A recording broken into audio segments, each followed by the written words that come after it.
ಓಂ ಗುರುರ್ಬ್ರಹ್ಮ ಗುರುರ್ವಿಷ್ಣು ಗುರುರ್ದೇವೋ ಮಹೇಶ್ವರಃ ಗುರುಸ್ಸಾಕ್ಷಾತ್ ಪರಂ ಬ್ರಹ್ಮ ತಸ್ಮೈ ಶ್ರೀ ಗುರವೇ ನಮಃ.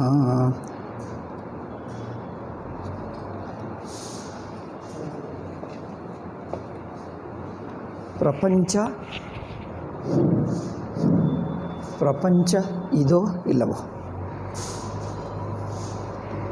ಪ್ರಪಂಚ ಅಂದರೆ ಏನು? ಜ್ಞಾತೃ ಜ್ಞೇಯ. ಪ್ರಪಂಚ ಇದೋ ಇಲ್ಲವೋ? ನೀವು ಮಿಥ್ಯ ಹೇಳಿದ್ದಿರಲ್ಲ, ಮಿಥ್ಯ ಅಂದರೆ ಇಲ್ಲ ಎಂದೇ ಅರ್ಥ ಅಲ್ಲವೇ? ಮಿಥ್ಯ ಅಂದರೆ ಏನೂ ಇಲ್ಲ ಎಂದು ಒಂದರ್ಥ, ಮಿಥ್ಯ ಅಂದರೆ ಇಲ್ಲವೇ ಇಲ್ಲ, ಏನೂ ಇಲ್ಲ, ಇಲ್ಲವೇ ಇಲ್ಲ, ಪೂರ್ತಿ ಶೂನ್ಯ, ಖಾಲಿ ಒಂದರ್ಥ. ಇನ್ನೊಂದರ್ಥ ಇದೆ ಅಂದರೆ ಸುಮ್ಮನೆ ಅಲ್ಲಿ ತೋರ್ತದೆ, ಅದು ಯಾವ ಕೆಲಸಕ್ಕೆ ಬರಲ್ಲ, ಅದರಿಂದ ಉಪಯೋಗವಿಲ್ಲ, ನೀರಂತೆ ತೋರುತ್ತದೆ, ಬಿಸಿಲು ಕುದುರೆ ಹಾಗೆ ಬಳಸ್ಕೊಳ್ಳೋಕ್ಕಾಗಲ್ಲ, ನೀರನ್ನು ನೀರಾಗಿ ಬಳಸ್ಕೊಳ್ಳೋಕ್ಕಾಗಲ್ಲ, ಬೆಂಕಿಯನ್ನು ಬೆಂಕಿಯಾಗಿ ಬಳಸೋಕ್ಕಾಗಲ್ಲ. ಹಾಗೆ ನೀರು ಬೆಂಕಿ ಅಲ್ಲದೆ ಯಾವ ವಸ್ತುವಲ್ಲ. ಕುರ್ಚಿಯನ್ನು ಕುರ್ಚಿಯಾಗಿ ಬಳಸೋಕ್ಕಾಗಲ್ಲ, ಕಣ್ಣನ್ನು ಕಣ್ಣಾಗಿ ಬಳಸೋಕ್ಕಾಗಲ್ಲ. ಅಂದರೆ ಕಣ್ಣು ತೋರಿಸ್ತಾನೇ ಇಲ್ಲ, ಕಿವಿ ಕೇಳಿಸ್ತಾನೇ ಇಲ್ಲ, ಅಲ್ಲವೇ? ಮುಟ್ಟಿದ್ದರೆ ಸ್ಪರ್ಶ ಆಗುತ್ತಾನೇ ಇಲ್ಲ. ಹಾಗಿದ್ದರೆ ಒಂದಕ್ಕೊಂದು ಅನಿಸುತ್ತದೆ, ಆ ಸ್ಪರ್ಶ ಹೌದು ಅಲ್ಲವೋ ಗೊತ್ತಾಗಲ್ಲ. ಒಂದು ಸಲ ಸ್ಪರ್ಶ ಆಗ್ತದೆ, ಇನ್ನೊಂದು ಸಲ ಆಗೋದೇ ಅಲ್ಲ, ಅಲ್ಲವೇ? ಒಂದು ಸಲ ಇದು ಪುಸ್ತಕ ಕಂಡು ಬರ್ತದೆ, ಮತ್ತು ಅಲ್ಲಿ ಹೋಗಿ ನೋಡಿದ್ರೆ ಪುಸ್ತಕ ಇಲ್ಲ. ಅಂದರೆ ಏನು? ನಮ್ಮ ನೋಟನ್ನೇ ನಂಬಕ್ಕಾಗಲ್ಲ. ಇಂಥದ್ದು ಎಲ್ಲಿಯಾದರೂ ನೋಡಿದ್ದೀವಿ? ಇದು ಮಿಥ್ಯ ಅಂದರೆ ಹೀಗೆ ಜನರು ತಿಳ್ಕೊಂಡು ಬಿಟ್ಟರು. ಅಂದರೆ ನಮಗೆ ಕಣ್ಣಿನಿಂದ ಏನು ಕಂಡು ಬರ್ತಾ ಇದೆಯೋ, ಈಗ ಫ್ಯಾನ್ಗೇನು ಬೆಲೆ ಇಲ್ಲ, ಫ್ಯಾನು ಮಿಥ್ಯನೇ ಆಗಿಬಿಟ್ಟಿದೆ. ಎಷ್ಟು ಬಳಸಿದ್ದರೆ ಬಿಸಿ ಇದ್ದೇ ಇರುತ್ತದೆ. ಫ್ಯಾನು ಹಾಗೆ ಆಗಿಬಿಟ್ಟಿದೆ, ಬಿಸಿ ಹೆಚ್ಚಾಗ್ತಾ ಇದೆ.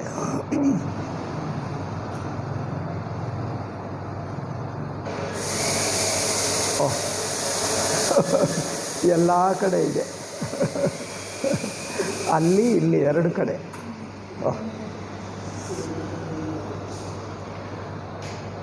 ಒಂದು ಮಿಥ್ಯೆ ಅಂದರೆ ಪೂರ್ತಿ ಇಲ್ಲವೇ ಇಲ್ಲ. ಎರಡನೇದು ಮಿಥ್ಯೆ ಅಂದರೆ ಯಾವುದ ಕೆಲಸಕ್ಕೆ ಬರಲ್ಲ. ಆದ್ದರಿಂದ ಎರಡು ಇದೆ ನೋಡಿ, ಒಂದು ಜ್ಞಾನ, ಇನ್ನೊಂದು ಕರ್ಮ. ಜ್ಞಾನ, ಕರ್ಮಫಲ ಅನುಭವ, ಭೋಗ. ಜ್ಞಾನ, ಕರ್ಮ, ಭೋಗ.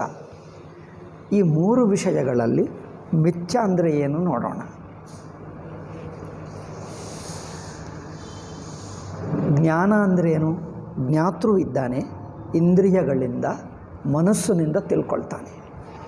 ಜ್ಞಾತೃ ಇದ್ದಾನ, ಅವರಿಗೆ ಜ್ಞಾನ ಸಾಧನಗಳಿವೆಯಾ? ಪ್ರತ್ಯಕ್ಷ, ಅನುಮಾನ. ಜ್ಞಾನ ಸಾಧನಗಳು ಅಂದರೆ ಇದು ಸ್ವಲ್ಪ ಮುಚ್ಚಬಹುದೇ? ನಾನು ಹೇಳ್ತಾನೇ ಇದ್ದೀನಿ.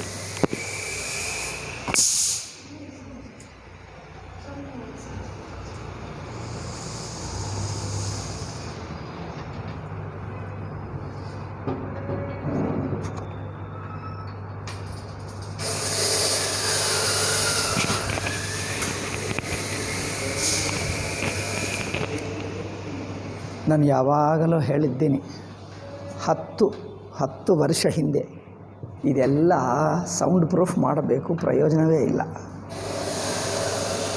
ಇಲ್ಲದಿದ್ದರೆ ಏನಿದು ಸುಮ್ಮನೆ ವ್ಯರ್ಥ. ಸೌಂಡ್ ಪ್ರೂಫ್ ಮಾಡದಿದ್ದರೆ ಏನೂ ಮಾಡೋಕ್ಕಾಗಲ್ಲ. ಅವ್ರಿಗೆ ಇದೇ ಇಷ್ಟವೋ ಏನೋ. ನಮ್ಮ ಹೋಟೆಲ್ನಲ್ಲಿ ಅವರು ಲೌಡ್ ಸ್ಪೀಕರ್ ಹಾಕ್ತಾನೆ ನೋಡಿ, ಒಬ್ಬನು ವಾಹನ ಬರುತ್ತದೆ, ಒಬ್ಬನು ಹೋಗ್ತಾರೆ, ಒಬ್ಬನು ಲೌಡ್ ಸ್ಪೀಕರ್ ಜೋರಾಗಿ ಫಿಲ್ಮ್ ಹಾಡು ನಡೆಯುತ್ತದೆ. ಹಾಗೆ ನಾನು ಜೋರಾಗಿ ಹೇಳುವುದು ಬ್ರಹ್ಮ ಬ್ರಹ್ಮ ಎಂದು ಅದು ನಡೆದು ಸುಮ್ಮನೆ ಏನೋ ಕೇಳಿ ಏನೋ ಹೋಗಿ ಅಲ್ಲವೇ, ಏನೋ ಅವರ ಶಬ್ದ ನಮ್ಮ ಶಬ್ದ ಗಲಾಟೆ ಮಾಡೋದು ಹೋಗೋದು. ಹಾಗೆ ಎಲ್ಲ ಬೇಕಾಗಿಲ್ಲ, ಕೆಲವಾದ ರೆಡಿ, ನಿಮಗೆ ಏನು ಗಾಲಿ ಬರಲ್ಲ, ಒಂದು ಸಾಕು. ಎಲ್ಲ ಮುಚ್ಚಿಬಿಟ್ರೆ ಗಾಲಿ ಬರಲ್ಲ. ಆ ಸೈಡ್ ಸ್ವಲ್ಪ ಇದೆ, ಆಯಿತು. ಆದರೆ ನೋಡಿ,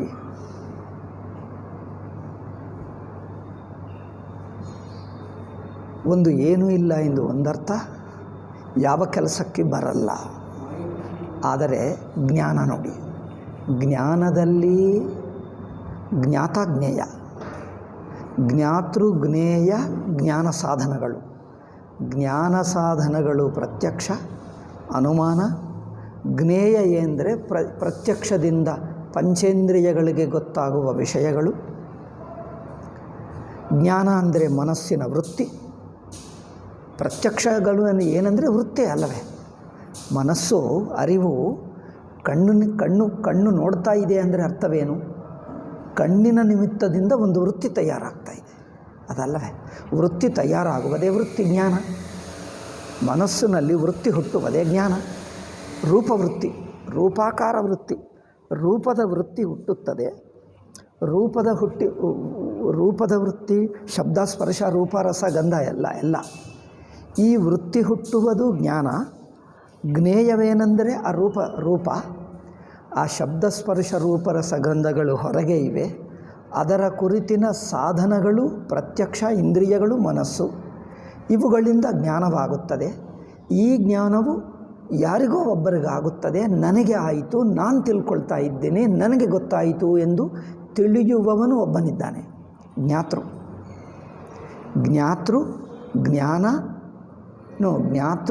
ಜ್ಞಾನ ಸಾಧನ, ಅದಕ್ಕೆ ಪ್ರಮಾಣ ಹೇಳ್ತೀವಿ ಜ್ಞೇಯ. ಜ್ಞಾತೃ ಜ್ಞೇಯ ಜ್ಞಾನ ಸಾಧನ. ಈ ಜ್ಞಾನ ಸಾಧನ ಏನು ಮಾಡ್ತದೆ? ಜ್ಞಾತೃವನ್ನು ಜ್ಞೇಯಕ್ಕೆ ಕನೆಕ್ಟ್ ಮಾಡ್ತದೆ. ಈ ಕನೆಕ್ಟ್ ಆದಾಗ ಹುಟ್ಟುವುದಿರುತ್ತದಲ್ಲ, ಏನು ಹುಟ್ಟುತ್ತದೋ ಅದು ಜ್ಞಾನ ಅಥವಾ ಜ್ಞಾನ ಫಲ, ಏನೇ ಹೇಳು ಅದು ಜ್ಞಾನ. ಇದು ಮಿಥ್ಯ ಅಂದರೆ ಏನು? ಜ್ಞಾತೃವು ಜ್ಞೇಯವನ್ನು ತಿಳ್ಕೊಳ್ತಾ ಇಲ್ಲವಾ? ಅಂದರೆ ಜ್ಞಾನ ವಿಷಯಗಳನ್ನು ತಿಳಿಸುತ್ತಾ ಇಲ್ಲವಾ?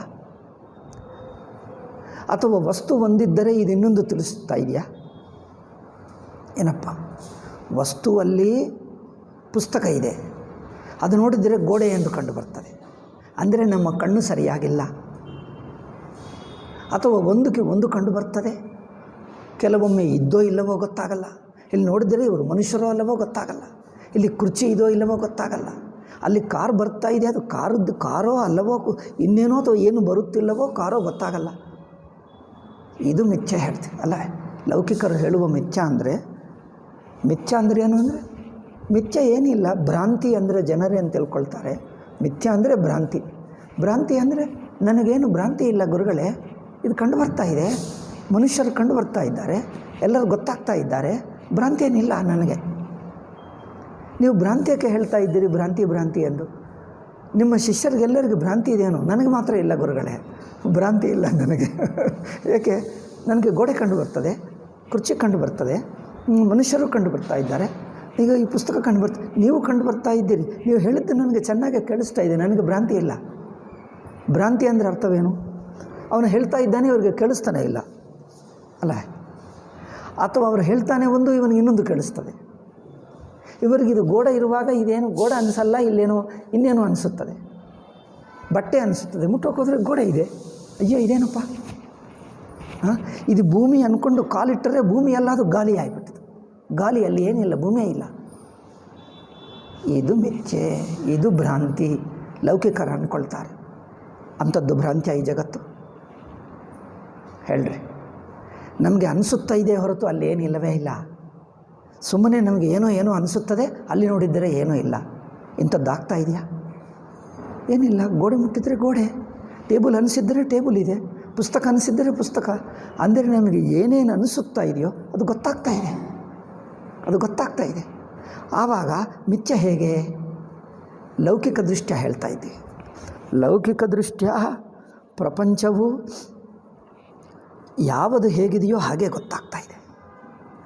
ಅಂದರೆ ಜ್ಞಾನ, ಜ್ಞಾತೃ ಜ್ಞಾನ, ಜ್ಞೇಯ ಎಲ್ಲ ಸರಿಯಾಗಿ ನಡೆಯುತ್ತಾ ಇದೆ. ಅಲ್ಲಲ್ಲಿ ಕೆಲವು ತಪ್ಪುಗಳಾಗಬಹುದು ಅಲ್ಲವೇ? ಮನುಷ್ಯ ಹೋಗ್ತಾ ಇದ್ದರೆ ಒಬ್ಬರನ್ನು ನೋಡಿ ಇನ್ನೊಬ್ಬರು ಅನಿಸುತ್ತದೆ, ಅನಿಸಲ್ಲವ? ಒಬ್ಬರನ್ನು ನೋಡಿ ಅಲ್ಲಲ್ಲಿ ಕೆಲವು ಘಟನೆಗಳು, ಒಂದೆರಡು ಭ್ರಾಂತಿ ಘಟನೆಗಳಾಗಬಹುದು. ಅದಕ್ಕೆ ಯಾವುದೋ ಒಂದೆರಡು ಅಷ್ಟೇ, ಒಂದೆರಡು ನಾಲ್ಕು ಅಷ್ಟೇ. ಇಲ್ಲಿ ಕೂತಿದ್ದಾಗ ಯಾರೋ ಕರೆದಂತೆ ಅನಿಸುತ್ತದೆ. ನನಗೆ ಹೇಳ್ತಾರೆ, ಮತ್ತೆ ಬರ್ತಾರೆ, ಏನು ಸ್ವಾಮೀಜಿ ಅಂತ ಹೇಳ್ತಾರೆ. ಏನಪ್ಪ ಅಂದರೆ, ನೀವು ಕರೆದಿರಿ ಅಂದೆ. ನಾನೇನು ಕರೆಯಲಿಲ್ಲ ಅಂದರೆ, ನೀವು ಕರೆದಂತೆ ನನಗೆ ಅನಿಸಿತು ಅಂದೆ. ನಾನೇನು ಕರೆಯಲಿಲ್ಲಪ್ಪ ಅಂದರೆ, ನೀವು ಕರೆದಂತೆ ಅನಿಸಿತು. ಈಗ ಇದು ಭ್ರಾಂತಿ, ಇದು ಮಿಥ್ಯೆ. ನಾನು ಕರೆದಂತೆ ಅವ್ರಿಗೆ ಅನಿಸಿತ್ತಂತೆ, ಅವ್ರು ಕರೆಯಲೇ ಇಲ್ಲ. ಅವರು ಬಂದರಂತ ಅನಿಸಿತು. ಬಂದಿದ್ದಾರೆ, ಎದ್ದು ಹೋಗಿದ್ರು. ಅರೆ ಬಂದಿದ್ದಾರಲ್ಲ, ಎಲ್ಲಿ ಹೋದ್ರು? ಅವರು ಹೇಳ್ತಾರೆ, ಇಲ್ಲೇ ಬಂದಿದ್ದರು, ನಾನು ನೋಡಿದೆ, ಎಲ್ಲಿ ಹೋದರು ಏನು? ಇಲ್ಲಿಗೆ ಬಂದರ, ಅಲ್ಲಿಗೆ ಬಂದರ, ಮೇಲಕ್ಕೆ ಹೋದರ, ಕೆಳಗೆ ಹೋದರ ಕೇಳ್ತಾರೆ. ಹೇಳ್ತಾರೆ, ಯಾರು ಬಂದಿಲ್ಲವಲ್ಲ, ನಾನು ಈಗಲೇ ಅನಿಸಿತ್ತು, ನಾನು ನೋಡಿದೆ, ಬಂದರು. ಅವ್ರು ಹೇಳ್ತಾರೆ, ಯಾರೂ ಬಂದಿಲ್ಲ. ಓ, ನನ್ನದೇ ಭ್ರಾಂತಿ ಆಗಬಹುದು. ನಿಮ್ಗೆ ಅನಿಸಿತು, ಅಲ್ಲೇನಿಲ್ಲ. ಬಂದಂತೆ ಅನಿಸುತ್ತದೆ, ಬಂದಿಲ್ಲ. ಕರೆದಂತೆ ಅನಿಸುತ್ತದೆ, ಕರೆಯಲಿಲ್ಲ. ಏನು ಹೇಳಿದಂತೆ ಅನಿಸುತ್ತದೆ, ಹೇಳಲಿಲ್ಲ. ಇವು ಭ್ರಾಂತಿಗಳು. ಅವು ಕೆಲವೇ ಘಟನೆಗಳು ಅಂಥದ್ದು ಆಗುತ್ತವೆ ಅಲ್ಲವೇ? ನಮ್ಮ ಜೀವನದಲ್ಲಿ ಆಗುತ್ತವೆ. ಆದರೆ ಇಡೀ ಜಗತ್ತು ಆ ತರಹ ಭ್ರಾಂತಿ ಹೇಳಬಹುದಾ? ವ್ಯತ್ಯಾಸ ಗೊತ್ತಾಗ್ತಾ ಇದೆ. ಇಡೀ ಪ್ರಪಂಚವೂ ಮನುಷ್ಯ ಬಂದಂತೆ ಅನಿಸುತ್ತದೆ, ಬಂದೇ ಇಲ್ಲ. ಅವರೇನೋ ಹೇಳುತ್ತಿದ್ದಂತೆ ಅನಿಸುತ್ತದೆ, ಹೇಳಲೇ ಇಲ್ಲ. ನಾನು ನೋಡಿದಂತೆ ಅನಿಸುತ್ತದೆ, ಅಯ್ಯೋ ಅಲ್ಲಿ ಏನೂ ಇಲ್ಲವೇ ಇಲ್ಲ. ಇಡೀ ಜಗತ್ತು, ಇಡೀ ಜೀವನ ಹೀಗಾಗ್ತಾ ಇದೆಯಾ? ಈಗ ಆದರೆ ಅಯ್ಯೋ ಬದುಕೋಕ್ಕೆ ಆಗಲ್ಲ ಅಲ್ಲವೇ? ನಾವೇನೋ ಕಾಫಿ ಬೇಕು ಎಂದು ಕಾಫಿ ಮಾಡಿಕೊಂಡು ಇಲ್ಲಿಟ್ಟು ಇನ್ನೇನೋ ಬೇಕು ಎಂದು ಅಲ್ಲಿ ಹೋಗಿ ಬಂದರೆ ಕಾಫಿ ಇಲ್ಲ ಅಂದರೆ ಏನಾಗ್ತದಪ್ಪ ಹೀಗಾದರೆ?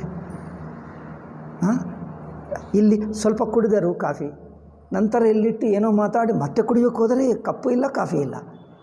ಹೀಗಾಗಿಬಿಟ್ರೆ ಏನಾಗುತ್ತದೆ? ಅಯ್ಯೋ ಇದೇನಪ್ಪ, ಕಪ್ಪು ಇಲ್ಲ, ಕಾಫಿ ಇಲ್ಲ, ಎಲ್ಲಿ ಹೋಗೋದು? ಮತ್ತೆ ಮಾಡುವಕ್ಕೆ ಹೋದರೆ ಅಲ್ಲಿ ಸ್ಟೋನೇ ಇಲ್ಲ. ಸ್ಟೋವ್ ಮೇಲೆ ಏನೋ ವಸ್ತು ಇಟ್ಟು ಇಲ್ಲಿಗೆ ಬಂದು ನೋಡಿಬಿಟ್ರೆ ಮತ್ತೆ ಸ್ಟೋವೇ ಇಲ್ಲ. ಸುಮ್ಮನೆ ಅದೇನು ಬಟ್ಟಲು ಭೂಮಿ ಮೇಲೆ ಇದೆ, ಸ್ಟೋವ್ ಇಲ್ಲವೇ ಇಲ್ಲ. ಅಯ್ಯೋ ರಾಮ, ಇದೇನಪ್ಪ, ಹೀಗಾಗುತ್ತದೆ ನಮಗೆ? ಅಂದರೆ ವ್ಯವಹಾರ ಜಗತ್ತು. ವ್ಯವಹಾರ ಅಂದರೆ ನಾವು ನಿತ್ಯ ಜೀವನದಲ್ಲಿ ಮಾಡುತ್ತಿರುವ ಪದಾರ್ಥಗಳು, ಅನುಭವಗಳು ಮಿಥ್ಯ ಆಗುತ್ತಾ ಇದೆಯಾ? ಮಿಥ್ಯ ಅಂದರೆ ಈ ಅರ್ಥದಲ್ಲಿ ಭ್ರಾಂತಿ ಆಗುತ್ತಾ ಇದೆಯಾ? ನಿಮಗೆ ನಾನು ಹೇಳಿದ್ದು ಕನ್ಫ್ಯೂಸ್ ಆಗ್ತಾ ಇದೆಯಾ? ಅರ್ಥವಾಗ್ತಾ ಇಲ್ಲ ಯಾರಿಗೆ? ಎಲ್ಲ ಕನ್ಫ್ಯೂಷನೇ. ನೀವು ಏನು ಮುಖವೆಲ್ಲ ಸೀರಿಯಸ್ ಆಗಿದೆ, ನನಗೆ ಅರ್ಥವಾಗ್ತಾ ಇಲ್ಲ. ಎಲ್ಲೆಲ್ಲೋ ಇದ್ದಾರೆ.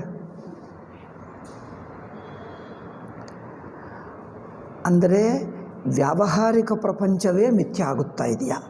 ಭ್ರಾಂತಿ ಆಗುತ್ತಾ ಇದೆಯಾ? ನಾವು ಮಿಥ್ಯ ಹೇಳಿದ್ದರೆ ವ್ಯವಹಾರದಲ್ಲೇ ಈ ತರಹ ಮಿಥ್ಯ ಎಂದು ತಿಳ್ಕೊಂಡು ಬಿಟ್ಟರು ಕೆಲವರು. ಇದು ಮಿಥ್ಯ ಹೇಗಾಗ್ತದೆ ಆಕ್ಷೇಪ ಮಾಡ್ತಾರೆ. ನಾವು ವ್ಯವಹಾರ ನಡೆಯುವಾಗ ಕಣ್ಣಿಗೆ ಕಂಡು ಬರುತ್ತಲೇ ಇಲ್ಲ, ಇಲ್ಲದಿದ್ದರೂ ಇದ್ದಂತೆ ಅನಿಸುತ್ತದೆ, ಕೇಳದಿದ್ದರೂ ಕೇಳಿದ್ದಂತೆ ಅನಿಸುತ್ತದೆ. ಈ ತರಹ ಮಿಥ್ಯ ಎಂದು ಹೇಳಲಿಲ್ಲ. ಕಣ್ಣಿಗೆ ಕಂಡು ಬರುತ್ತದೆ, ಕಿವಿಗೆ ಕೇಳಿಸ್ತದೆ, ಮುಟ್ಟಿದ್ದರೆ ಸ್ಪರ್ಶ ಆಗುತ್ತದೆ, ವಸ್ತುಗಳು ಇವೆ, ಇದೆಲ್ಲ ನಿಜ. ಅಂದರೆ ಇದು ಪದಾರ್ಥಗಳು, ಇದು ಜ್ಞಾನರೂಪವಾಗಿ ನನಗೆ ಯಾವುದು ಗೊತ್ತಾಗ್ತಾ ಇದೆಯೋ ಹೊರಗೆ ಅದೇ ಇದೆ.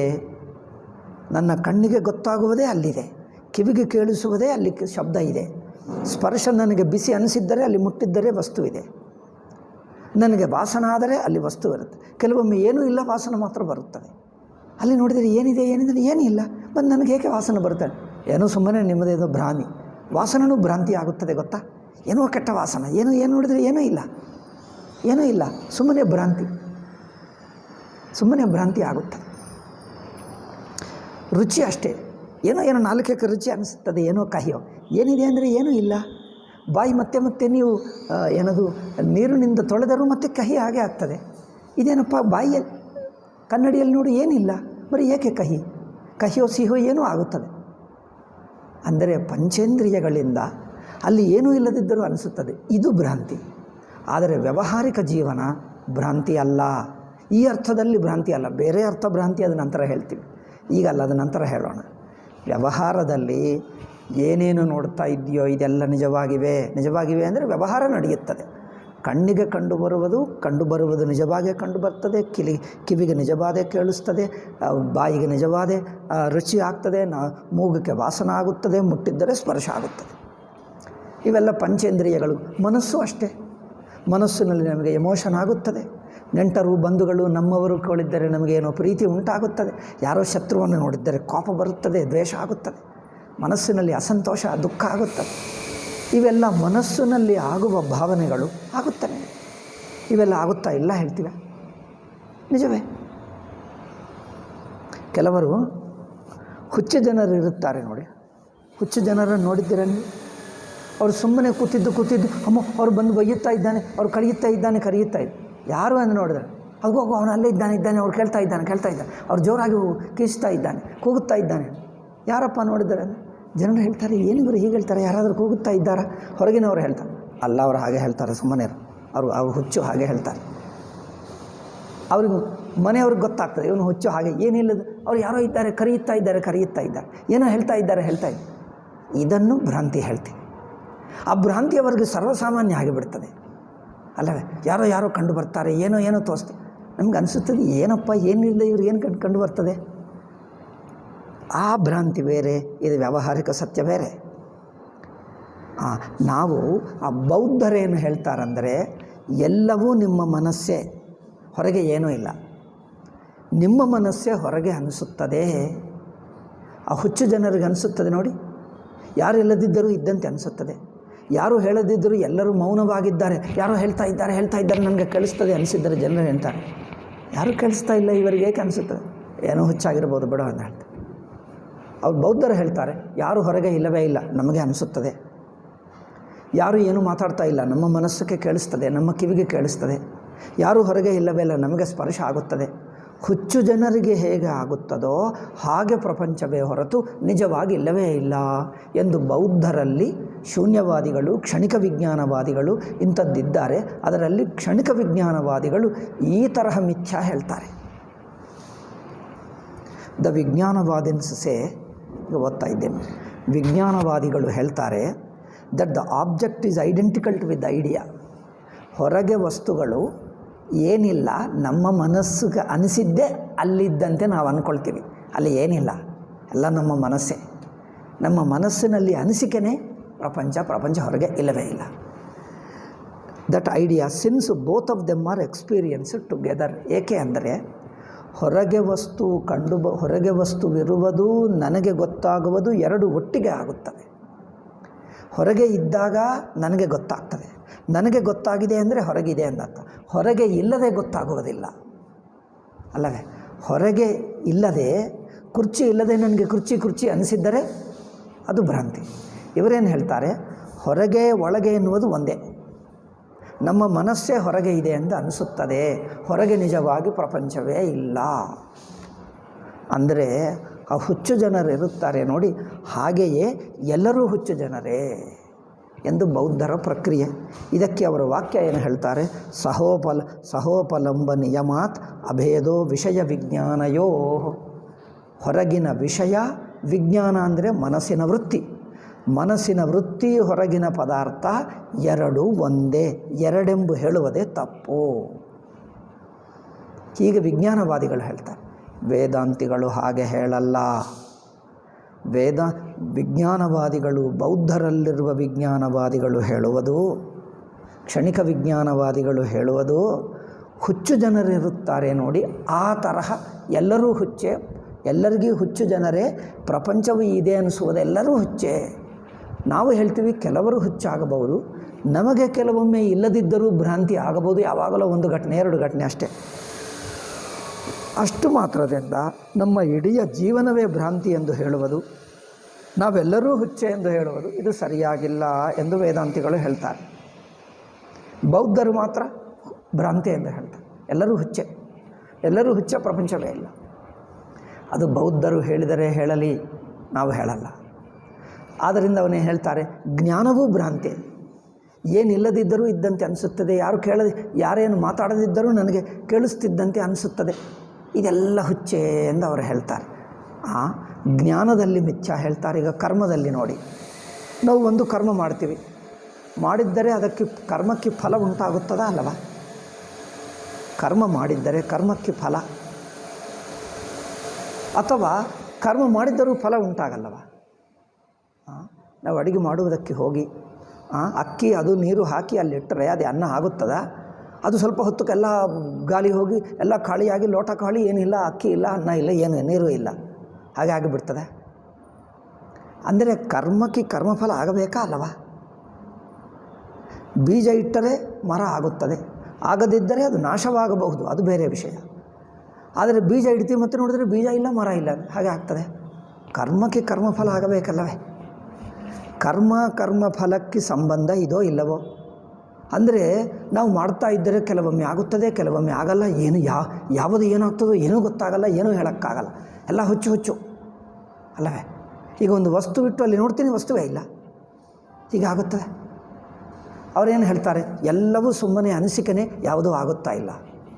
ಅಂದರೆ ಕರ್ಮ ಮಾಡ್ತೀವಿ, ಅದಕ್ಕೆ ಪುಣ್ಯ ಇಲ್ಲ, ಪಾಪ ಇಲ್ಲ, ಏನಾದರೂ ಮಾಡ್ಕೊ, ಕೆಟ್ಟದೇ ಮಾಡ್ಕೊ, ಒಳ್ಳೆಯದೇ ಮಾಡ್ಕೊ, ಪುಣ್ಯ ಇಲ್ಲ, ಪಾಪ ಇಲ್ಲ. ನಾಸ್ತಿಕರು ಹೇಳ್ತಾರೆ ನೋಡಿ, ಏನಾದರೂ ಮಾಡು, ಕೊಲೆ ಮಾಡು, ದೋಚ್ಕೋ, ಹಿಂಸೆ ಮಾಡು, ಅವರನ್ನು ಕೈಕಾಲು ಕತ್ತರಿಸು, ಏನಿಲ್ಲ, ಪುಣ್ಯ ಇಲ್ಲ, ಪಾಪ ಇಲ್ಲ. ಏನಾದರೂ ನೀವು ಯಾವುದು ಇಷ್ಟವಾದ ಮಾಡ್ಕೋ ಅಷ್ಟೇ. ಕರ್ಮಕ್ಕೆ ಕರ್ಮಫಲವಿಲ್ಲವ? ನಾವು ಹೇಳ್ತೀವಿ ಕರ್ಮ ಮಾಡಿದ್ದಕ್ಕೆ ಒಳ್ಳೆಯ ಫಲ, ಕೆಟ್ಟ ಫಲ ಇದ್ದೇ ಇರುತ್ತದೆ. ಒಳ್ಳೆಯ ಕೆಲಸಕ್ಕೆ ಒಳ್ಳೆಯ ಲೌಕಿಕ ಫಲ, ಇನ್ನೊಂದು ಪಾರಲೌಕಿಕ ಫಲ. ಪಾರಲೌಕಿಕ ಶಾಸ್ತ್ರೀಯ ಫಲ ಇಸ್ ಪುಣ್ಯ ಪಾಪ. ಲೌಕಿಕ ಫಲ ಅಂದರೆ ನಾವು ನೋಡ್ತೀವಲ್ಲ, ಇದೆ. ಯಾವುದೇ ವಸ್ತು ಕೆಲಸ ಮಾಡಿದರೆ ಕೆಲಸಕ್ಕೆ ಫಲ. ಸ್ವಿಚ್ ಮಾಡಿದರೆ ಲೈಟ್ ಬರುತ್ತದೆ, ಲೈಟ್ ಬಂದರೆ ಬೆಳಕು ಕಂಡು ಬರ್ತದೆ ಅಲ್ಲ? ಬೆಳಕಿರುತ್ತದೆ, ವಸ್ತುವೇನು ಕತ್ತಲನೆ ಕಂಡೇ ಬರಲ್ಲ ಅಂದರೆ ಏನರ್ಥ? ಸ್ವಿಚ್ ಆನ್ ಮಾಡಿದ್ವಿ, ಲೈಟ್ ಇದೆ ಅಂದೇಳಿ, ಇಲ್ಲಿಟ್ಟರೆ ಏನೇ ಕಂಡು ಬರಲ್ಲ. ಇದೇನಪ್ಪ ಅಂದರೆ ಕತ್ತಲೆ ಆಗಿದೆ ಅಂದರೆ ಲೈಟ್ ಕೆಲಸ ಮಾಡಲ್ಲ ಅಂದರೆ ಹೌದು ಮಾಡಲ್ಲ, ಹೀಗಾಗ್ತದೆ. ಕರ್ಮಕ್ಕೆ ಅಂದರೆ ಫಿಸಿಕಲ್, ಕೆಮಿಕಲ್ ಇದ್ದೇ ಇರುತ್ತದೆ. ಈಗ ಭೋಗ ನಾವು ಅನುಭವಿಸಬೇಕಂದ್ರೆ ನಮಗೆ ಸುಖ ದುಃಖಗಳು ಆಗುತ್ತಾ ಇವೆ ಅಲ್ವಾ? ಬೆಂಕಿ ಮುಟ್ಟಿದ್ದರೆ ನಿಮಗೆ ಬಿಸಿ ಆಗ್ತದೆ, ಸುಡುತ್ತಾ ಇದೆ. ಸೂಚಿಯಿಂದ ಚುಚ್ಚಿದ್ದರೆ ನೋವಾಗ್ತಾನೇ ಇದೆ, ಆಗುತ್ತಾ ಇಲ್ಲವಾ? ಬೆಂಕಿ ಕೈ ಮೇಲೆ ಹಾಕಿದ್ದರೆ ಯಾವಾಗಲೂ ಒಂದು ಸಲ ಸುಡುತ್ತದೆ, ಎಷ್ಟೋ ಸಲ ಸುಡುವುದೇ ಇಲ್ಲ. ಕೈ ಮೇಲೆ ಹಾಕು, ಏನಾಗುವುದೇ ಇಲ್ಲ, ದುಃಖವೇ ಅಲ್ಲ, ನೋವೇ ಇಲ್ಲ, ಆಗುತ್ತದೆ ಹಾಗೆ ಆಗ್ತದೆ, ನೋವು ಹಾಗೆ ಆಗ್ತದೆ. ಅಂದರೆ ಅರ್ಥವೇನು? ಕರ್ಮ, ಭೋಗ, ಜ್ಞಾನ, ಈ ಮೂರು ವ್ಯವಹಾರದಲ್ಲಿ ನಿಜವಾಗಿ ನಡೆಯುತ್ತಾ ಇವೆ. ಇದು ವೇದಾಂತ ಹೇಳುವುದು. ಬೌದ್ಧರು ಹೇಳ್ತಾರೆ ಇದೆಲ್ಲ ಸುಮ್ಮನೆ ಅನಿಸಿಕಲ್ಲಿ ಏನೂ ಇಲ್ಲ, ಸುಮ್ಮನೆ ನಿಮ್ಮ ಹುಚ್ಚೆ. ಬರೀ ನೀವು ಮಿಥ್ಯ ಹೇಳಿದ್ದಿರಲ್ಲ, ನಾವು ಹೇಳುವ ಮಿಥ್ಯಕ್ಕೆ ಅರ್ಥ ಬೇರೆ. ಬೌದ್ಧರು ಹೇಳುವ ಹಾಗೆ ಮಿಥ್ಯ ಅಲ್ಲ. ಆ ಹುಚ್ಚು ಜನರು ಮಿಥ್ಯ ಇರುತ್ತಾರೆ ನೋಡಿ, ಹೇಳಿದವಲ್ಲ ಇಷ್ಟೊತ್ತು. ಆ ಹುಚ್ಚು ಜನರ ಮಿಥ್ಯ, ಅಥವಾ ನಮಗೆ ಆಗಾಗ ಒಂದೆರಡು ಘಟನೆಗಳಾಗುತ್ತವೆ ಹುಚ್ಚಂತೆ, ಆ ತರಹ ಮಿಥ್ಯ ಅಲ್ಲ. ಪ್ರಪಂಚದಲ್ಲಿ ಕೆಲಸ ಮಾಡಿದ್ದರೆ ಫಲ ಉಂಟಾಗುತ್ತದೆ. ಏನು, ಊಟ ಮಾಡ್ತೀವಿ, ಹಸಿವು ಹಿಂಗಬೇಕಾ ಅಲ್ಲವಾ? ಇಷ್ಟಿಷ್ಟು 1 ಕಿಲೋ ತಿಂದರೂ 2 ಕಿಲೋ ತಿಂದರೂ ಹಸಿವೆ ಹಿಂಗಲ್ಲ, ಇನ್ನೂ ಹಸಿವು ಆಗುತ್ತಾ ಇದ್ದರೆ ಇದೇನು ಮಾಡಬೇಕಪ್ಪ? ನೀವು ಎಷ್ಟು ಸಂಪಾದನೆ ಮಾಡಿದ್ದರೆ ಸಾಕಾಗಲ್ಲ. ಮನೆಯಲ್ಲಿರುವ ವಸ್ತುಗಳೆಲ್ಲ ತಿಂದು ಬಿಟ್ಟರು. ಏನು, ನೀವು ಬಟ್ಟಲಿನಲ್ಲಿರುವ ಅನ್ನ ಎಲ್ಲ ತಿಂದ, ಹಸಿವು ಹಿಂಗಲಿಲ್ಲ, ಕೊನೆಗೆ ಹಿಂಗಲಿಲ್ಲ ಎಂದು ಬಟ್ಲೆ ತಿಂದು ಬಿಟ್ಟ, ಸ್ಟೀಲ್ ಬಟ್ಲೆ, ಆದರೆ ಹಸಿವು ಹಿಂಗುತ್ತಾ ಇಲ್ಲ. ನೀವು ಬರೀ ಇನ್ನೇನು ಉಳಿದೆ, ಸ್ಟೋನನ್ನೇ ತಿಂದು ಬಿಡು ಅಲ್ಲ. ಸ್ಟೋ ತಿಂದು ಬಿಟ್ಟರು, ಸ್ಟೋವನ್ನು ನುಂಗಿದ್ದರು, ಹಸಿವು ಹಿಂಗಲ್ಲ ಅಂದರೆ ಇನ್ನೇನು ಕುರ್ಚಿಗಳು ಏನಾದರೂ ಇದ್ದರೆ ಗೋಡೆಗಳೇ ನುಂಗಿಬಿಡು ಮರಿಗೆ, ಇನ್ನೇನು ಮಾಡಬೇಕು? ಹಾಗೆ ಹೇಳಬೇಕಾಗ್ತದೆ. ಅಂದರೆ ಆ ಕರ್ಮಕ್ಕೆ ಆ ಕರ್ಮಫಲ ಆಗುತ್ತಾ ಇದೆ ಅಲ್ಲವೋ? ಊಟ ಮಾಡಿದರೆ ಹಸಿವು ಹಿಂಗುವುದು, ನೀರು ಕುಡಿದರೆ ಬಾಯಾರಿಕೆ ಆಗುತ್ತಾನೆ ಇದೆ. ಕರೆಕ್ಟ್ ಕರ್ಮಫಲ ಆಗುತ್ತಾನೆ ಇದೆ. ಇದೆಲ್ಲ ನಾವು ಮಿಥ್ಯೆ ಎಂದು ಹೇಳುತ್ತಾ ಇಲ್ಲ, ಇವೆಲ್ಲ ನಿಜವಾಗಿ ನಡೆಯುತ್ತಾ ಇವೆ. He concludes that it is the idea within alone that appears as though it were outside. ಶಂಕರರು ಹೇಳ್ತಾರೆ ಅದು ತಪ್ಪು. ಸೂತ್ರ ಭಾಷ್ಯದಲ್ಲಿ ಬೌದ್ಧರ ಪಕ್ಷವನ್ನು ಖಂಡಿಸ್ತಾರೆ. ಅವರು ಹೇಳಿರುವ ಹುಚ್ಚು ನೋಡಿ, ಅವರೇನು ಹೇಳ್ತಾರೆ, ನಾವು ಹೇಳ್ತೀವಿ ಏನಂದರೆ, ನಿಮಗೆ ಕುರ್ಚಿ ಅನಿಸಿದ್ದರೆ ಅಲ್ಲಿ ಕುರ್ಚಿ ಇದೆ ಅಲ್ಲವೇ? ಅದರಿಂದ ಕುರ್ಚಿ ಹೊರಗೆ ಇಲ್ಲ, ನಿಮ್ಮ ಮನಸ್ಸೇ ಕುರ್ಚಿಯಾಗಿದೆ ಎಂದು ಹೇಗೆ ಹೇಳುವುದು? ಹೊರಗೆ ಕುರ್ಚಿ ಇದೆ, ಹೊರಗೆ ಮನುಷ್ಯ ಇದ್ದಾರೆ, ಗೋಡೆ ಇದೆ, ಇಲ್ಲ ಎಂದು ಏಕೆ ಹೇಳ್ತೀವಿ ಎಂದು ನಾವು ಹೇಳಿದರೆ ಅವರೇನು ಹೇಳ್ತಾರೋ ಗೊತ್ತಾ? ನಮ್ಮ ಮನಸ್ಸಿನಲ್ಲೇ ಹೊರಗೆ ಅನಿಸುತ್ತದೆ, ಹೊರಗೆ ಹೇಗಿರುತ್ತದೆ ಆಕ್ಷೇಪ ಮಾಡ್ತಾರೆ. ಹೊರಗೆ ಹೇಗಿರುತ್ತದೆ? ನಮ್ಮ ಮನಸ್ಸಿನ ಅನಿಸಿಕೆನೇ ಹೊರಗೆ ಪ್ರಪಂಚ ಅಷ್ಟೇ, ಗೋಡೆಗಳು, ಕುರ್ಚಿಗಳು, ಮನುಷ್ಯರು ಎಲ್ಲ ನಮ್ಮ ಮನಸ್ಸಿಗೆ ಅನಿಸುತ್ತದೆ. ನೋಡಿ, ನಮಗೆ ಕೇಳಿದ್ದಂತೆ ಅನಿಸಿತು ಅಷ್ಟೇ, ನಮಗೆ ಕೇಳಿದ್ದಂತೆ ಅನಿಸಿತು, ಆದ್ದರಿಂದ ಹೊರಗೆ ಯಾರೋ ಮಾತಾಡಿದ್ದಾರೆ ಎಂದು ನೀವು ಅಂದ್ಕೊಳ್ತಾ ಇದ್ದೀರಷ್ಟೇ. ಹೊರಗೆ ಇರುವ ಸಾಧ್ಯತೆಯೇ ಇಲ್ಲ. ಎಲ್ಲವೂ ನಮ್ಮ ಒಳಗೆ ಅನಿಸುವುದೇ, ಹೊರಗೆ ಏನೂ ಇಲ್ಲ. ಎಲ್ಲ ನಮ್ಮ ಒಳಗೇ ಅನಿಸುತ್ತದೆ. ಅಂದರೆ ಹುಚ್ಚು ಅನಿಸುತ್ತದೆ ನೋಡಿ, ಹಾಗೆ ಅದನ್ನು ಶಂಕರರು ಖಂಡಿಸ್ತಾರೆ. ಅದಲ್ಲ. ಏಕೆ? ಇಲ್ಲಿ ನೋಡಿ ವಾಕ್ಯ, ಪ್ರಮಾಣ ಪ್ರವೃತ್ತಿ ಅಪ್ರವೃತ್ತಿ ಪೂರ್ವಕಂ ಹಿ ಸಂಭವಾಸಂಭವವು ಅವಧಾರ್ಯೇತೆ ನ ಪುನಃ ಸಂಭವಾಸಂಭವ ಪೂರ್ವಿಕೆ ಪ್ರಮಾಣ ಪ್ರವೃತ್ತಿ ಅಪ್ರವೃತ್ತಿಯೋ ಅಪ್ರವೃತ್ತಿ. ಪ್ರಮಾಣದಿಂದ ಇಂದ್ರಿಯಾದಿಗಳಿಂದ ಇಂದ್ರಿಯಗಳನ್ನು ಬಳಸಿದಾಗ ಹೊರಗೆ ವಸ್ತು ಕಂಡು ಬಂದರೆ ಇದೆ ಎಂದು ಒಪ್ಕೊಳ್ತೀವಿ ಅಷ್ಟೇ ಹೊರತು ಹೊರಗೆ ಹೇಗಿರುತ್ತದೆ ಎಂದು ಕಂಡುಬರುತ್ತಾ ಇರುವಾಗ ಹೊರಗೆ ಹೇಗಿರುತ್ತದೆ ಎಂದು ಆಕ್ಷೇಪ ಮಾಡುವುದೇನು? ಏನಪ್ಪ, ಅವನು ಇದ್ದಂತೆ ನಮಗೆ ಅನಿಸುತ್ತಿರಬಹುದು ಅಲ್ಲವೇ? ಅವನು ಇದ್ದ ಎಂದು ಪ್ರೂಫ್ ಏನು? ಹಾಗೂ ಕಂಡು ಬರ್ತಾ ಇದ್ದಾನಲ್ಲ. ಅವನು ಕುರ್ಚಿ ಕಂಡು ಬರುತ್ತದೆ, ಅದರಿಂದ ಇದೆ ಎಂದು ನಾವು ಹೇಳಿದ್ದಾರೆ. ಅಲ್ಲ, ಕುರ್ಚಿ ಇರದೇ ಇರಬಹುದು, ನಿಮಗೆ ಅನಿಸುತ್ತಿರಬಹುದು. ಹುಚ್ಚು ಕನಸಲ್ಲವ, ನಾವು ಹುಚ್ಚೆ. ಹೀಗೆ ಮಾತಾಡ್ತಾರೆ ನೋಡಿ. ಹುಚ್ಚೆಂದು ಹೇಳುವುದಕ್ಕೆ ಕಾರಣವೇನು? ಕಣ್ಣಿನಿಂದ ಹೊರಗೆ ಕುರ್ಚಿ ಕಂಡು ಬರುತ್ತಾ ಇರುವಾಗ, ಪ್ರಪಂಚವು ನಾಮರೂಪಗಳು ಕಂಡು ಬರುತ್ತಾ ಇರುವಾಗ, ಮನುಷ್ಯರು, ಗೋಡೆ, ಕುರ್ಚಿ, ಪುಸ್ತಕ ಇದೆಲ್ಲ ಇಂದ್ರಿಯಗಳಿಂದ ನಾವು ನೋಡುತ್ತಾ ಇರುವಾಗ ನೋಡಿ, ಇಂದ್ರಿಯಗಳಿಂದ ನೋಡಿದ್ದರೆ, ಇಂದ್ರಿಯಗಳನ್ನು ಬಳಸಿದಾಗ ವಿಷಯ ಕಂಡು ಬಂದರೆ ಇದೆ ಎಂದರ್ಥ. ಅಷ್ಟೇ ಹೊರತು ಮೊದಲು ಇರುತ್ತದೋ ಅಲ್ಲವೋ ತೀರ್ಮಾನ ಮಾಡಿ ನಂತರ ಕಣ್ಣುಗಳು ನೋಡಿದ್ದು ಸರಿಯೋ ಅಲ್ಲವೋ ಹೀಗೆ ತೀರ್ಮಾನ ಮಾಡ್ತೀರಾ? ನೋಡಿ, ಮೊದಲು ವಸ್ತು ಇದೋ ಇಲ್ಲವೋ, ಕುರ್ಚಿ ಇದೋ ಇಲ್ಲವೋ, ಅದು ಸತ್ಯವೋ ಹೇಳಿ. ಕುರ್ಚಿ ಸತ್ಯ ಎಂದು ತೀರ್ಮಾನವಾಯಿತು, ಈಗ ನಿಮ್ಮ ನೋಟ ಕರೆಕ್ಟು ಎಂದು ಹೀಗೆ ತೀರ್ಮಾನ ಮಾಡ್ತೀರಾ? ಅಥವಾ ನೋಟ ಕಂಡು ಬರುತ್ತಾ ಇದೆ, ಅದರಿಂದ ಇದೆ ಎಂದು ತೀರ್ಮಾನವ? ನಮಗೆ ಕಂಡು ಬರುತ್ತಾ ಇದೆ, ಅದರಿಂದ ಇದೆ ಎಂದು ತೀರ್ಮಾನವೋ, ಅಥವಾ ಮೊದಲು ಇದೋ ಇಲ್ಲವೋ ತೀರ್ಮಾನ ಮಾಡಿ ನಂತರ ನಿಮ್ಮ ಕಂಡು ಬರುವುದು ಸರಿಯೋ ಅಲ್ಲವೋ ಹೀಗೆ ತೀರ್ಮಾನ ಮಾಡ್ತೀರಿ? ಇದು ಶಂಕರರ ಆಕ್ಷೇಪ. ಇದು ನೋಡಿ, ಇಲ್ಲಿ ಪ್ರಮಾಣ ಪ್ರವೃತ್ತಿ ಅಪ್ರವೃತ್ತಿ ಪೂರ್ವಕಂ. ಪ್ರಮಾಣವು ಅಂದರೆ ಕಣ್ಣುಗಳು ನೋಡ್ತಾ ಇದ್ದರೆ ಕಂಡು ಬರ್ತಾ ಇದೆ, ಕೇಳುತ್ತಾ ಇದ್ದರೆ ಹೊರಗೆ ಇದೆ ಎಂದರ್ಥ ಅಲ್ಲವೇ? ನನಗೆ ಸ್ಪರ್ಶೇಂದ್ರಿಯ ಕೆಲಸ ಮಾಡ್ತಾ ಇದ್ದರೆ, ಅಂದರೆ ನಾನು ಮುಟ್ಟಿದ್ದರೆ ನನಗೆ ಬಿಸಿ ಅನಿಸಿದ್ದರೆ ಬಿಸಿ ಇದೆ ಎಂದರ್ಥ ಅಷ್ಟೇ ಹೊರತು ನಿಮಗೆ ಬಿಸಿ ಅನಿಸಬಹುದು, ಅಸಲು ಅದು ಬಿಸೇ ಇಲ್ಲ. ನಿಮಗೆ ಬಿಸಿ ಹೇಗೆ ಅನಿಸಿತು? ಆ ವಸ್ತು ಬಿಸೇ ಅಲ್ಲ. ನಿಮಗೆ ಬಿಸಿ ಅನಿಸಿತು ಅಂದರೆ ಮೊದಲ ವಸ್ತು ಬಿಸಿ ಅಲ್ಲವೋ ಮೊದಲು ನೋಡೋಣ. ಅಲ್ಲಿ ಪ್ರಪಂಚವೇ ಇಲ್ಲ, ಬಿಸಿ ಎಂಬ ವಸ್ತುವೇ ಇಲ್ಲ. ನಿಮಗೆ ಬಿಸಿ ಅನಿಸಿದ್ದರೆ ಅದು ನಿಮ್ಮ ಭ್ರಾಂತಿ ಮಾತ್ರ, ಅಲ್ಲಿಲ್ಲವೇ ಇಲ್ಲ. ಅಂದರೆ ಮೊದಲು ವಸ್ತುವನ್ನು ಇದೆ ಎಂದು ಹೇಗೆ ತೀರ್ಮಾನ ಮಾಡ್ತೀರಿ? ಪ್ರತ್ಯಕ್ಷದಿಂದಲೇ ಹೊರಗೆ ಇದೆ ಎಂದು ತೀರ್ಮಾನ ಮಾಡ್ತೀರಿ. ಮೊದಲು ವಸ್ತುವಿದೆ ಎಂದು ತೀರ್ಮಾನ ಮಾಡಿ ನಂತರ ಪ್ರತ್ಯಕ್ಷದಿಂದ ತಿಳ್ಕೊಳ್ತೀವ? ಮೊದಲು ವಸ್ತುವಿಲ್ಲ, ಅದರಿಂದ ನಿಮ್ಮ ಪ್ರತ್ಯಕ್ಷ ಅನುಭವವೇ ಭ್ರಾಂತಿ, ಹೀಗೆ ತೀರ್ಮಾನ ಮಾಡ್ತಾರೆ ಬೌದ್ಧರು. ಶಂಕರರದು ತಪ್ಪು ಎಂದು ಹೇಳಿದ್ದಾರೆ ಅಲ್ಲವೇ? ಮೊದಲೇ ಹಾಗೇಕೆ ತೀರ್ಮಾನ ಮಾಡ್ತೀಯಪ್ಪ? ಅದರಿಂದ ನೋಡಿ, it is on the evidence or want of evidence of some valid means of knowledge that we have to determine the conceivability or the inconceivability of the existence of a thing and not vice versa. ಹಾಗೆ ಕರ್ಮಫಲಗಳು ಅಲ್ಲಿ ಮುಟ್ಟಿದ್ದರೆ ನಮಗೆ ಅನುಭವ ಆಗ್ತಾ ಇದೆ, ಕರ್ಮ ಮಾಡಿದ್ದರೆ ವಸ್ತು ಆಗ್ತಾ ಇದೆ, ಬಿಸಾಕಿದ್ದರೆ ಬೀಳುತ್ತಾ ಇದೆ. ನಾನಿದು ಬಿಸಾಕಿದ್ದರೂ ಅದು ಹೋಗುತ್ತಾನೇ ಇಲ್ಲ, ನಾನು ಬಿಸಾಕಿದ್ದರೆ ಇಲ್ಲೇ ನಿಂತಿರುತ್ತದೆ, ನಾನು ಬಿಸಾಕಿದ್ದರೂ ಕೈಯಲ್ಲೇ ಇದ್ದು ಬಿಡ್ತದೆ. ಕರ್ಮ ಆಗುತ್ತಾ ಇದೆ ಅಲ್ಲವೇ? ನಾನು ಬಿಟ್ಟಿದ್ದರೆ ಕೆಳಗೆ ಬೀಳುತ್ತಾ ಇದೆ, ನಾನು ಬಿಟ್ಟಿದ್ದರೂ ಬೀಳಲ್ಲ ಅಂದರೆ ಅರ್ಥವೇ? ಹಾಗೆ ಆಗ್ತಾ ಇದೆಯಾ? ಈಗ ನಾನು ತೊಗೊಂಡು ಹೋಗ್ತೀನಿ ಎಂದು ಪೆನ್ನನ್ನು ಇಲ್ಲಿಂದ ತೊಗೊಂಡು ಹೋಗಿ ಅಲ್ಲಿಗೆ ಹೋದರೆ ಪೆನ್ ಇಲ್ಲೇ ಇರುತ್ತದೆ, ಅಂದರೆ ನಮ್ಮ ಕೆಲಸಕ್ಕೆ ಪ್ರಯೋಜನವಿಲ್ಲ. ನಾನು ಕೈಯಿಂದ ಕಿತ್ಕೊಂಡು ಪೆನ್ನು ಕೈಯಲ್ಲಿ ಇಟ್ಕೊಂಡು ಅಲ್ಲಿಗೆ ಹೋದರೆ ಅದು ಅಲ್ಲೇ ಇರುತ್ತದೆ, ಬರ್ತಾನೇ ಇಲ್ಲ. ಅಂದರೆ ನಮ್ಮ ಕರ್ಮ ವ್ಯರ್ಥ ಆಗ್ತಾ ಇದೆಯಾ? ನಮ್ಮ ಕರ್ಮಕ್ಕೆ ಫಲ ಆಗುತ್ತಾ ಇದೆಯಾ? ಕರ್ಮ ಆಗುತ್ತಾ ಇದೆಯಾ? ಕರ್ಮ ಆಗುತ್ತಾ ಇದೆ. ಕರ್ಮನೇ ಮಿಥ್ಯ ಅಂದರೆ ಅರ್ಥವೇನು? ನಾನು ಪೆನ್ನನ್ನು ಇಲ್ಲಿಂದ ತೊಗೊಂಡು ಹೋದರೆ ನಾನು ಸುಮ್ಮನೆ ಹೋಗ್ತೀನಿ, ಪೆನ್ನಲ್ಲೇ ಇರ್ತದೆ. ಅಂದರೆ ಒಂದು ಪೆನ್ನೇ ಅಲ್ಲ, ಯಾವ ಕೆಲಸನೂ ನಡೆಯಲ್ಲ. ಯಾವ ಕೆಲಸ ನಡೆಯಲ್ಲ, ನಮ್ಮ ಕೈ ಕಾಲು ಎತ್ತಕ್ಕಾಗಲ್ಲ. ನಾನು ಎತ್ತಿತೀನಿ ಅಂದ್ಕೊಂಡ್ರೆ ಕೈ ಎತ್ತುವುದೇ ಇಲ್ಲ, ನಾನು ಮಾತಾಡ್ತೀನಿ ಅಂದ್ಕೊಂಡ್ರೆ ಬಾಯಿ ಬರ್ತಾನೇ ಇಲ್ಲ. ನೋಡಿ, ಯಾವುದು ಇದು ಮಿಥ್ಯ ಅಂಥದ್ದಾಗ್ತಾ ಇದೆ. ಕೆಲಸ ನಡೆಯುತ್ತಾನೇ ಇದೆ, ಕರ್ಮಗಳು ನಡೆಯುತ್ತಾನೇ ಇವೆ, ಕರ್ಮಫಲವು ಆಗುತ್ತಾನೇ ಇವೆ, ಜ್ಞಾನವೂ ತಿಳಿಯುತ್ತಾನೇ ಇದೆ. ಆದ್ದರಿಂದ ವ್ಯಾವಹಾರಿಕ ಪ್ರಪಂಚ, ವ್ಯವಹಾರವೂ ಸತ್ಯ. ವ್ಯವಹಾರ ಅಂದರೆ ಗೊತ್ತಾಯ್ತಾ? ಈ ಜೀವನವೆಲ್ಲ ವ್ಯವಹಾರ.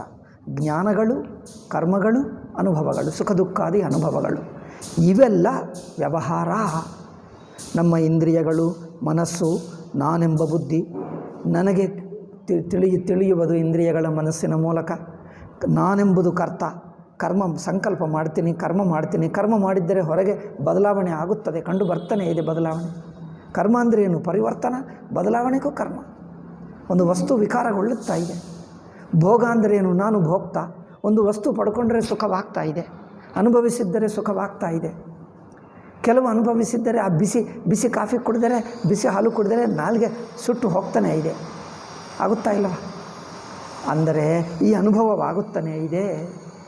ಅದರಿಂದ ಇವೆಲ್ಲವೂ ಪ್ರಪಂಚವಿಲ್ಲವಲ್ಲ, ಹೇಗೋ ಆಗುತ್ತದೆ. ನಿಮಗೆ ಆಗಿದ್ದಂತೆ ಅನಿಸುತ್ತದೆ, ಏನೂ ಆಗ್ತಾ ಇಲ್ಲ ಅಂದರೆ ಅನುಭವದೇ ಇರುವಾಗ ಆಗ್ತಾ ಇಲ್ಲ ಏನು?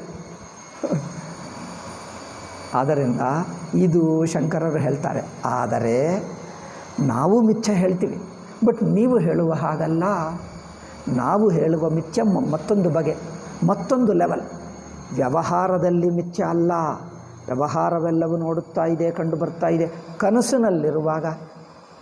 ಕನಸಿನಲ್ಲಿರುವಾಗ ಏನಾದರೂ ವಸ್ತು ಇದು ಮುಟ್ಟಿದ್ದರೆ ಅಲ್ಲವೇ, ವಸ್ತು ಮುಟ್ಟಿದ್ದರೆ ಗೋಡೆ ಇರುತ್ತದೆ.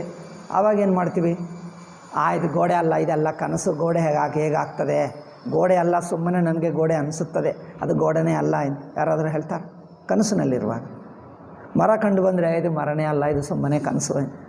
ಆವಾಗ ನಿಮಗೂ ಕನಸು ಅನಿಸಲ್ಲ, ಅದು ನಿಜವೇ ಅನಿಸುತ್ತದೆ. ಇದು ಕನಸು ಅನಿಸಲ್ಲ, ನಿಜವಾಗದಿಲ್ಲ. ಅವರೇ ಹೇಳ್ತಾರೆ ಕನಸಿನಲ್ಲಿ ಕನಸಿನಲ್ಲಿ ಇಲ್ಲವೇ ಇಲ್ಲ, ಅದರಿಂದ ಅದು ಹೇಗಾಗ್ತದೆ? ಕನಸಿನಲ್ಲಿ ಇಲ್ಲ ಎನ್ನುವುದು ಯಾವಾಗ? ಎಚ್ಚರಗೊಂಡಾಗಲ್ಲ, ಅಲ್ಲಿರುವಾಗಲ್ಲ. ಎಚ್ಚರಗೊಂಡಾಗ ಕನಸಿನ ಪದಾರ್ಥಗಳಿಲ್ಲ ಎಂದು ಹೇಳಿದ್ದೀಯೋ, ಅಥವಾ ಕನಸಿನಲ್ಲಿರುವಾಗ ಕನಸಿನ ಪದಾರ್ಥಗಳನ್ನು ನೋಡುವಾಗ, ಅನುಭವಿಸುವಾಗ, ಕೆಲಸ ಮಾಡುವಾಗ ಇದೇನೂ ಆಗುತ್ತಾನೇ ಇಲ್ಲ. ನಾನು ಕೈ ಎತ್ತುವಕ್ಕೆ ಹೋದರೆ ಕೈ ಎತ್ತುತ್ತಾನೇ ಇಲ್ಲ, ಮಾತಾಡುವಕ್ಕೆ ಹೋದರೆ ಬಾಯಿ ಮಾತೇ ಬರ್ತಾ ಇಲ್ಲ ಎಂದು ಕನಸಿನಲ್ಲಿ ಅನಿಸಿತಾ? ಎಲ್ಲ ವ್ಯವಹಾರ ನಡೆಯುತ್ತದೆ. ಅಂದರೆ ವ್ಯವಹಾರ ಕನಸಿನಲ್ಲಿರುವಾಗ ಎಲ್ಲ ನಡೆಯುತ್ತದೆ. ಮಿಥ್ಯ ಎಂದು ಹೇಳಿದ್ದು ಕನಸಿನ ಅವಸ್ಥೆಯನ್ನೇ ಬಿಟ್ಟಿರುವ ಸಾಕ್ಷಿ ಮಟ್ಟಕ್ಕೆ. ಒಟ್ಟು ಕನಸಿನಿಂದ ನೀವು ಬಿಟ್ಟು ಹೊರಗೆ ಬಂದರೆ ನಾನೆಂಬ ವ್ಯಕ್ತಿ ಕನಸಿನಲ್ಲಿಲ್ಲ, ನಾನೆಂಬ ವ್ಯಕ್ತಿ ಕನಸಿನಲ್ಲಿಲ್ಲ. ನಾನು ಎಲ್ಲಿದ್ದೇನೆ? ನಾನು ಇರವು ಮಾತ್ರ. ಇರವು ಯಾವ ಇರವು? ಯಾವ ಎಲ್ಲ. ಆ ರೂಪ, ಈ ರೂಪ, ಆ ಆಕಾರ, ಈ ಆಕಾರ, ಅಲ್ಲಿ ಇಲ್ಲಿ ಅಷ್ಟು ಇಷ್ಟು ಏನಿಲ್ಲ, ಸುಮ್ಮನೆ ಇರವು, ಅನಂತ ಇರವು, ಅಖಂಡ ಇರವು, ಅಖಂಡ ಅರಿವು, ಅನಂತ ಇರವು. ಆ ಇರವಿನ ಅರಿವಿನ ಸ್ವರೂಪವು ಸಾಕ್ಷಿ, ಅದು ಆತ್ಮ. ಅದು ಆಗಿಬಿಟ್ಟರೆ ಒಟ್ಟು ಕನಸನ್ನು ನುಂಗಿಬಿಡ್ತೀನಿ ನಾನು. ತಾನೊಬ್ಬನೇ ಇರುತ್ತಾನೆ, ಒಟ್ಟು ಕನಸು ಇರಲ್ಲ. ಆ ಮಟ್ಟಕ್ಕೆ ಮಿಥ್ಯ.